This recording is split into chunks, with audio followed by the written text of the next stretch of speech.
Okay. അപ്പോൾ നമുക്ക് statistical മെക്കാനിക്സിലെ നെക്സ്റ്റ് ഡിസ്കസ് ചെയ്യാൻ ടോപ്പിക് സ്റ്റാറ്റിസ്റ്റിക്കൽ മെക്കാനിക്സ് അല്ല, ശരിക്കും അത് നിങ്ങൾക്ക് 3 പേപ്പേഴ്സിന്റെ ഒരു സബ്മിഷൻ ആണ് ആ ഒരു പേപ്പർ എന്ന് പറയുന്നത്. Okay, statistical mechanics, research methodology, പിന്നെ അതുപോലെ ഡിസാസ്റ്റർ മാനേജ്മെന്റ് എൻവയോൺമെന്റ് സ്റ്റഡീസ് എന്ന 3 പേപ്പേഴ്സ്, പിന്നെ വേറെ അനാലിസിസ് കൂടി വരുന്നുണ്ട്. ഓക്കെ, അപ്പോൾ ഇതിന്റെ ഒരു സബ്മിഷൻ ആണ് ആ ഒരു പേപ്പർ. അപ്പോൾ അതിൽ നമുക്ക് ഫസ്റ്റ് സെക്ഷനിൽ സ്റ്റാറ്റിസ്റ്റിക്കൽ മെക്കാനിക്സ് കംപ്ലീറ്റ് ആയിട്ടുണ്ട്.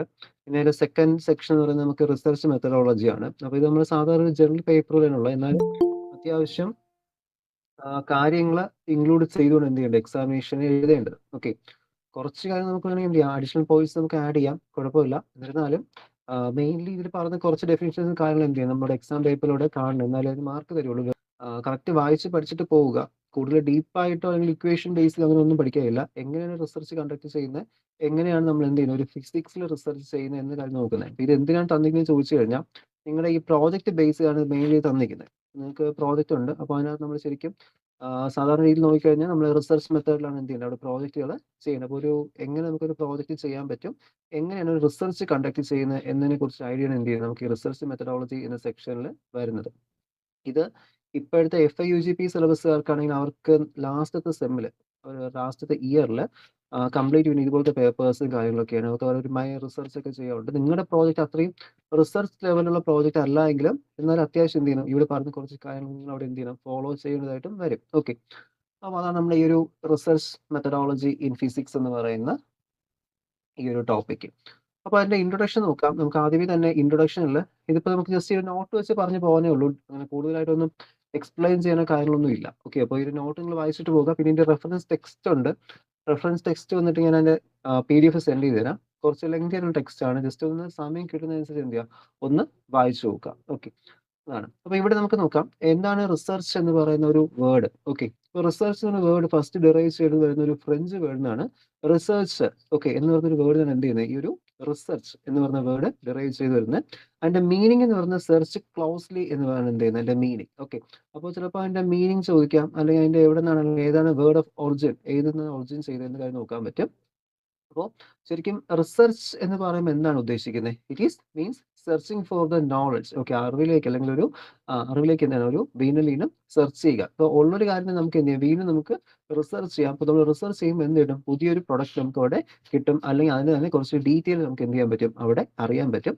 അതാണ് റിസർച്ച് എന്ന് പറയുന്നത്. Okay, the purpose of research is to unfold the truth by the scientific method. Okay, അതായത് സത്യം അന്വേഷിച്ച് കണ്ടെത്തുക, സത്യം അന്വേഷിക്കുക എന്നാണ് എന്താ പറയുന്നത് റിസർച്ച് എന്നത് ഉദ്ദേശിക്കുന്നത്. അപ്പൊ നമ്മൾ ഒരിക്കലും ഒരു റിസർച്ചിൽ നമുക്കൊരു ഫാൾസ് ഇൻഫർമേഷൻ, അല്ലെങ്കിൽ നമ്മളൊരു നെഗറ്റീവ് ഇമ്പാക്ട് നമ്മൾ എന്ത് ചെയ്യാറില്ല, റിസർച്ച് ഇന്ന് കണ്ടുപിടിക്കാറില്ല. നമ്മൾ മെയിൻലി എന്താണ് ചെയ്യുന്നത്, ഇപ്പോഴും ഒരു നല്ലൊരു വശം, അല്ലെങ്കിൽ എന്താ, ഒരു പുതിയൊരു കാര്യം നമ്മൾ എന്ത് ചെയ്യുന്നത്, ഇപ്പോഴും കണ്ടുപിടിക്കുന്നത്, സത്യം അന്വേഷിക്കും. എപ്പോഴും ഈ സയൻസ് എന്ന സബ്ജക്ട് മെയിൻലി ഫോക്കസ് ചെയ്യുന്നത് എന്തിനെ കുറിച്ചിട്ടാണ്, സയൻസ് എന്ന സബ്ജക്ട് മെയിൻലി ഫോക്കസ് ചെയ്യുന്ന സത്യത്തെ കുറിച്ചുള്ള ട്രൂത്ത് ആണ് എന്ത് ചെയ്യുന്നത്, എപ്പോഴും സയൻസ് എന്ന സബ്ജക്റ്റിന്റെ മെയിൻ എയിം എന്ന് പറയുന്നത്. ഓക്കെ, അപ്പോൾ നമുക്ക് എന്ത് ചെയ്താൽ നമുക്ക് എന്തൊരു എവിഡൻസ് വേണം. നമുക്ക് ഒരിക്കലും ഒരു അസംഷനോ, അല്ലെങ്കിൽ നമുക്കൊരു ഫിസിക്സിൽ അല്ലെങ്കിൽ സയൻസിൽ ഒരിക്കലും എന്ത് ചെയ്യില്ല, നമ്മളൊരു അസംഷൻ ഒരു ഇമ്പോർട്ടൻസ് കൊടുക്കുന്നില്ല. അപ്പൊ അസംഷൻസ് എടുക്കും, പക്ഷെ ലാസ്റ്റ് എന്ത് ചെയ്യണം, അതൊരു വാലിഡ് തിയറി ആണെങ്കിൽ അതിന് ഡെഫിനറ്റ് ആയിട്ടുള്ള പ്രൂഫ് വേണം. ഓക്കെ, വെറുതെ ഒരു ഊഹാപോഹം പറഞ്ഞ് നമുക്ക് എന്ത് ചെയ്യാൻ പറ്റില്ല, സയൻസ് നമുക്ക് മാറ്റി വെക്കാൻ പറ്റില്ല. ഇപ്പൊ ഒരു സ്റ്റോറി പോലെ, ഒരു മിത്ത് പോലെ നമ്മൾ എന്ത് ചെയ്യാറില്ല, സയൻസിൽ പറയാറില്ല. നമുക്ക് എപ്പോഴും ക്ലിയർ എവിഡൻസ് വേണം. ഓക്കെ, എവിഡൻസ് ഉണ്ടെങ്കിൽ മാത്രമേ നമ്മൾ എന്ത് ചെയ്യാറുള്ളൂ, എല്ലാം നമ്മൾ അക്സെപ്റ്റ് ചെയ്യാറുള്ളൂ. അപ്പൊ അതുപോലെ തന്നെയാണ് ഈ റിസർച്ച് എന്ന് പറയുന്നത് എന്തായിരിക്കും, ട്രൂത്തിനെ കണ്ടെത്തുക, അല്ലെങ്കിൽ ട്രൂത്ത് റിവീൽ ചെയ്യുക ബൈ ദ സയന്റിഫിക് മെത്തേഡ്. ഇനി എന്താണ് സയന്റിഫിക് മെത്തേഡ് എന്ന് പറഞ്ഞുതരാം. സയന്റിഫിക് മെത്തേഡ് എന്ന് പറയുമ്പോൾ എന്തായാലും ഒരു സിസ്റ്റമാറ്റിക് സ്റ്റഡിയാണ്. Okay, scientific method mainly focus on the systematic study of something. അപ്പോൾ നമുക്ക് സയന്റിഫിക് മെത്തേഡ് നിങ്ങൾ കേൾക്കുമ്പോൾ പെട്ടെന്ന് നിങ്ങൾക്ക് ഓർമ്മ വരുന്നത് നമ്മുടെ സയൻസ് ലാബും സയൻസും കാര്യങ്ങളൊക്കെയാണ്. പക്ഷെ ഒരിക്കലും സയന്റിഫിക് മെത്തേഡ് എന്ന് പറയുമ്പോൾ നിങ്ങൾ ഒരിക്കലും എന്ത് ചെയ്യില്ല, നമ്മുടെ ഒരു സബ്ജക്ട്, ഫിസിക്സ് സബ്ജക്ട് മാത്രമോ ബയോളജി എന്നോ കെമിസ്ട്രി എന്നോ മാത്രം ഒരിക്കലും ഒതുക്കല്ല. നമുക്ക് ഏതൊരു മെത്തേഡിന് എന്ത് ചെയ്യാൻ പറ്റും, സയന്റിഫിക്കലി നമുക്ക് സ്റ്റഡി ചെയ്യാൻ പറ്റും. ഇപ്പോൾ ഒരു കുട്ടിയെ നമുക്ക് ഒബ്സർവ് ചെയ്യാൻ, നമുക്ക് സയന്റിഫിക്കലി നമുക്ക് ഒബ്സർവ് ചെയ്യാൻ പറ്റും. ഇല്ലെങ്കിൽ നമുക്കിപ്പോൾ ഒരു ക്ലൈമാറ്റിക് ചേഞ്ച് നമുക്ക് സയന്റിഫിക്കലി ഒബ്സർവ് ചെയ്യാം. ഇല്ല, നമ്മളിപ്പോൾ ഒരു ഹിസ്റ്ററി തന്നെ ഒരു കേസ് സ്റ്റഡി നടത്തുവാണ്. ഓക്കെ, ഹിസ്റ്ററിയിൽ നമ്മളിപ്പോൾ ഒരു നമ്മുടെ ഈ സിവിലൈസേഷനെ കുറിച്ചിട്ടോ, അല്ലെങ്കിൽ നമ്മൾ ഏതെങ്കിലും റിവേഴ്സിനെ കുറിച്ചിട്ടോ, എന്തൊക്കെ ചെയ്യുന്നത്, ജോഗ്രഫിക്കൽ ഏരിയാസിനെ കുറിച്ച് നമ്മളൊരു സയന്റിഫിക് സ്റ്റഡി നടത്തുമെന്ന് വെച്ച് കഴിഞ്ഞാൽ എന്താണ്, ശാസ്ത്രീയ പഠനം എന്ന് പറയുമ്പോൾ ഇപ്പോഴും എന്താണ് ഉദ്ദേശിക്കുന്നത്, ഒരു സിസ്റ്റമാറ്റിക് അല്ലെങ്കിൽ അറേഞ്ച്മെന്റ്സോട് കൂടിയ സ്റ്റഡീസ് ആണ് എന്ന് ഉദ്ദേശിക്കുന്നത്, സയന്റിഫിക് എന്ന കാര്യം കൊണ്ട് നമ്മളിവിടെ ഉദ്ദേശിക്കുന്നത്. ഓക്കെ, അപ്പൊ അത് മെയിൻലി നമുക്ക് റിസർച്ചിൽ ഏറ്റവും അത്യാവശ്യമായിട്ടുള്ള കാര്യം എന്തായിരിക്കും, അവിടെ ഒരു സയന്റിഫിക് മെത്തേഡ് നമ്മൾ എന്ത് ചെയ്യണം, ഫോളോ ചെയ്യണം. ഓക്കെ, അപ്പൊ നമുക്ക് നോക്കാം എന്തൊക്കെയാണ് ഈ ഒരു റിസർച്ചുമായിട്ട് ബന്ധപ്പെട്ട് വരുന്ന ഡെഫിനിഷൻസ്. ഓക്കെ. അപ്പൊ ഡെഫിനിഷൻസ് നിങ്ങൾ ജസ്റ്റ് ഒന്ന് നോക്കി വെച്ചിരിക്കാം. ഇപ്പൊ എന്തെങ്കിലും എസ്സേ ക്വസ്റ്റ്യനിൽ എന്തെങ്കിലും ചോദിക്കുകയാണെങ്കിൽ നമുക്ക് ക്വസ്റ്റ്യൻ പേപ്പറിൽ നോക്കിയിട്ട് പറഞ്ഞുതരാം എന്തൊക്കെയാണ് ക്വസ്റ്റ്യൻസ് വരുന്നതിനെ കുറിച്ചിട്ട്.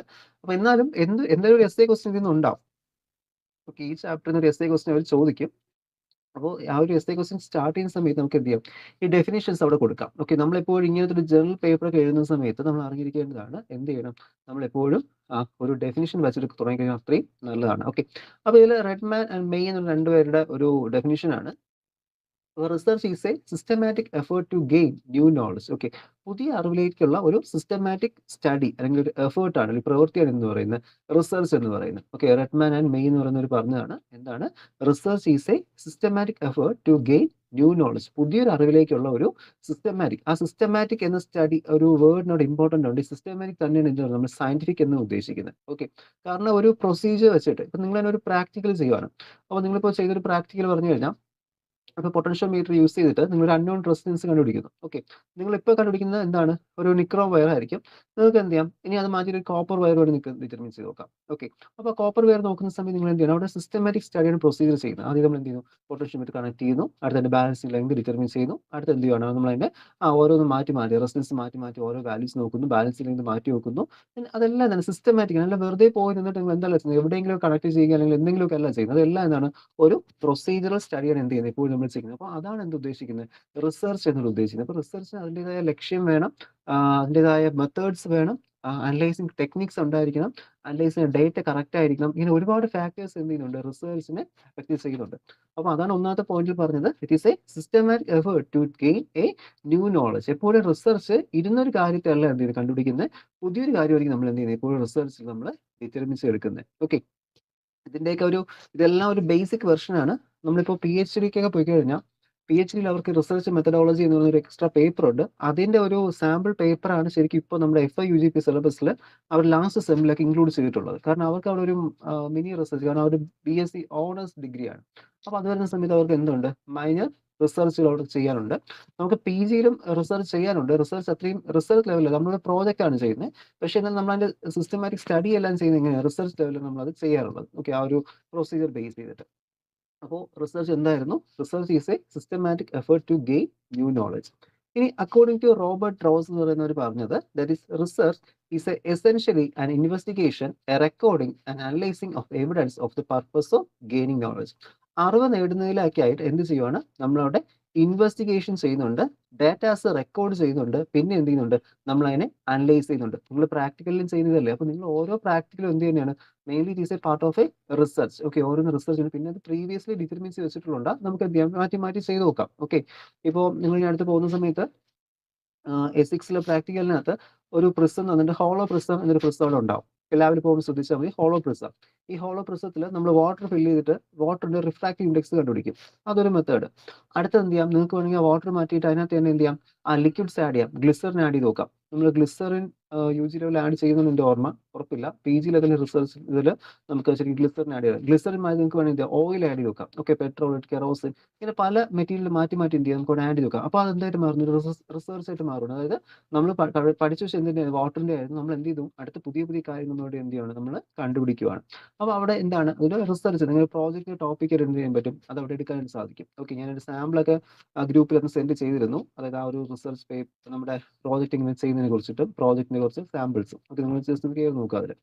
അപ്പോൾ according to Robert Rose, research is essentially an investigation, a recording and analysing of evidence for the purpose of gaining knowledge. അറിവ് നേടിലേക്കായി എന്ത് ചെയ്യുന്നു, ഇൻവെസ്റ്റിഗേറ്റ് ചെയ്യുന്നു, റെക്കോർഡ് ചെയ്യുന്നു, അനലൈസ് ചെയ്യുന്നു, പിന്നെ എന്ത് ചെയ്യുന്നുണ്ട്, നമ്മളവിടെ അതിനെ റെക്കോർഡ് ചെയ്യുന്നുണ്ട്, അനലൈസ് ചെയ്യുന്നുണ്ട്. ഓക്കെ.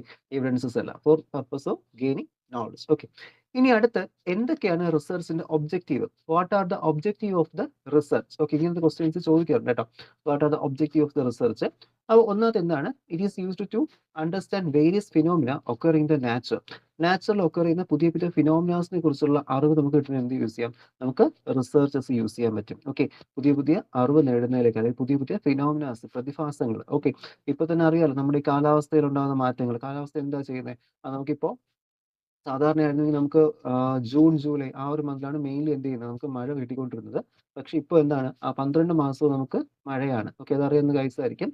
ഇതൊക്കെ എന്തുകൊണ്ടാ? എൽ നിനോ പ്രവാസവും അതുപോലെ ഇങ്ങനെ പല പല ഫിനോമിനാസ് എന്ത് ചെയ്യുന്നുണ്ട് നമുക്കവിടെ പുതിയ പുതിയ ക്ലൈമാറ്റിക് ചേഞ്ചസ് വന്നുകൊണ്ടിരിക്കുകയാണ്. അപ്പോൾ ഇതൊക്കെ എന്താണ് നമ്മൾ ശരിക്കും റിസർച്ച് വേണം എന്ത് ചെയ്യും നമുക്കവിടെ ചെയ്യേണ്ടത്. ഓക്കെ, അറ്റ്മോസ്ഫിയറിക് ഡാറ്റ സ്റ്റഡീസും അതുപോലെ ഡാറ്റ അനാലിസിസും നമുക്ക് എന്ത് ചെയ്യാൻ പറ്റും, എന്തുകൊണ്ട് സംഭവിക്കുന്നു എന്നൊക്കെ നമുക്ക് ഡാറ്റാസ് ഇന്റർപ്രറ്റ് ചെയ്യാൻ പറ്റും. നമുക്കിത് നോക്കാം എങ്ങനെയൊക്കെ ഡാറ്റാസ് നമ്മൾ ഇന്റർപ്രറ്റ് ചെയ്യുന്നതെന്ന്. ഓക്കെ, അടുത്ത് that is to arrive at a new conclusion with the old data and to interpret old conclusion with the new data. അതായത് ചില റിസർച്ച് ഇൻവെസ്റ്റിഗേഷൻസ് മുൻപ് എന്തെങ്കിലും കുറച്ച് ഡേറ്റാസ് കണ്ടുപിടിച്ച് വെച്ചിട്ടുണ്ട്. ഫോർ എക്സാമ്പിൾ നമ്മൾ ബോറിന്റെ ആറ്റം മോഡൽ നിങ്ങൾ പഠിച്ചതല്ലോ. നമ്മൾ ആദ്യം എന്തിലാ വന്നത്, റൂദർഫോർഡ് ആയിരുന്നു, ആദ്യം ജെ തോംസൺ ആണ്. പിന്നെ എന്ത് ചെയ്തു, അത് ശരിക്കും അന്നത്തെ കാലത്ത് ഏറ്റവും അംഗീകരിച്ച് വെച്ചിരുന്ന ഒരു മോഡലായിരുന്നു ജെ തോംസന്റെ ഒക്കെ, പിന്നെ റൂദർഫോർഡ്. ഓക്കെ, പക്ഷെ എന്ത് ചെയ്തു, അവിടെ വീണ്ടും കുറച്ചുകൂടി ഇന്നോവേഷൻ കൊണ്ടുവരണം എന്ന രീതിയിൽ എന്ത് ചെയ്തു, ബോർ വീണ്ടും കണ്ടുപിടിച്ചു. ഓക്കെ, അപ്പോൾ എന്തായാലും അത് പുതിയ റിസർച്ച് ആയിട്ട് മാറി. അപ്പോൾ ഉള്ള എക്സിസ്റ്റ് ആയിട്ടുള്ള പ്രീവിയസ്ലി എക്സിസ്റ്റിംഗ് ഡേറ്റയെ നമുക്ക് എന്ത് ചെയ്യാം, പുതുതായിട്ട് കൊണ്ടുവരാൻ പറ്റും, അല്ലെങ്കിൽ പുതിയ കൺക്ലൂഷൻസ് കൊണ്ടുവരാൻ പറ്റും. ഓൾഡ് ഡേറ്റയിൽ നിന്നും ഓൾഡ് കൺക്ലൂഷൻ നമുക്ക് എന്ത് ചെയ്യാം, പുതിയ ഡേറ്റയിലോട്ട് എന്ത് ചെയ്യാൻ പറ്റും, അവിടെ കൊണ്ടുവരാൻ സാധിക്കും. അതാണ് രണ്ടാമത്തെ പോയിന്റ്. ഇത് പോയിന്റ് ഓർഡറിൽ ഓർത്ത് വെക്കണമെന്ന് പറയുന്നില്ല, എന്നാലും ഇത് ഈ പോയിന്റ്സ് ഒക്കെ അവിടെ ഉണ്ടായിരിക്കണം. ഓക്കെ, ഓർഡർ ആയിട്ട് ഫസ്റ്റ് കാണും സെക്കൻഡ് കാണും അങ്ങനെ ഒരു സിസ്റ്റമാറ്റിക് നമുക്കിവിടെ വേണ്ട. എന്ത് പഠിച്ചാൽ മതി, എന്തൊക്കെ ഇൻക്ലൂഡ് ചെയ്തിരിക്കും. ഇപ്പോൾ നമുക്ക് ഇതിനകത്ത് ഏകദേശം ഞാനൊരു ഈ നോട്ടിലൊരു 10 ഉണ്ട്. ഒരു 2 മാർക്കിന് ചോദിച്ചു കഴിഞ്ഞാൽ മാക്സിമം ഒരു 8 എഴുതുക. ഓക്കെ, 8 അല്ലെങ്കിൽ 10 എഴുതി വെക്കുക, കുഴപ്പമില്ല. ഓക്കെ, അല്ലെങ്കിൽ ഒരു 4 ഒക്കെ എഴുതിയാലും മാർക്ക് കിട്ടാം. ഓക്കെ, 2 മാർക്ക് കിട്ടും. എന്നാലും നിങ്ങളൊരു 6 7 ഒക്കെ ഒന്ന് എഴുതുക. ഓക്കെ, കുറച്ച് സമയമല്ലേ ആവത്തുള്ളൂ. മാക്സിമം എന്ത് ചെയ്യുക, അവിടെ ഇൻക്ലൂഡ് ചെയ്ത് വെക്കാം.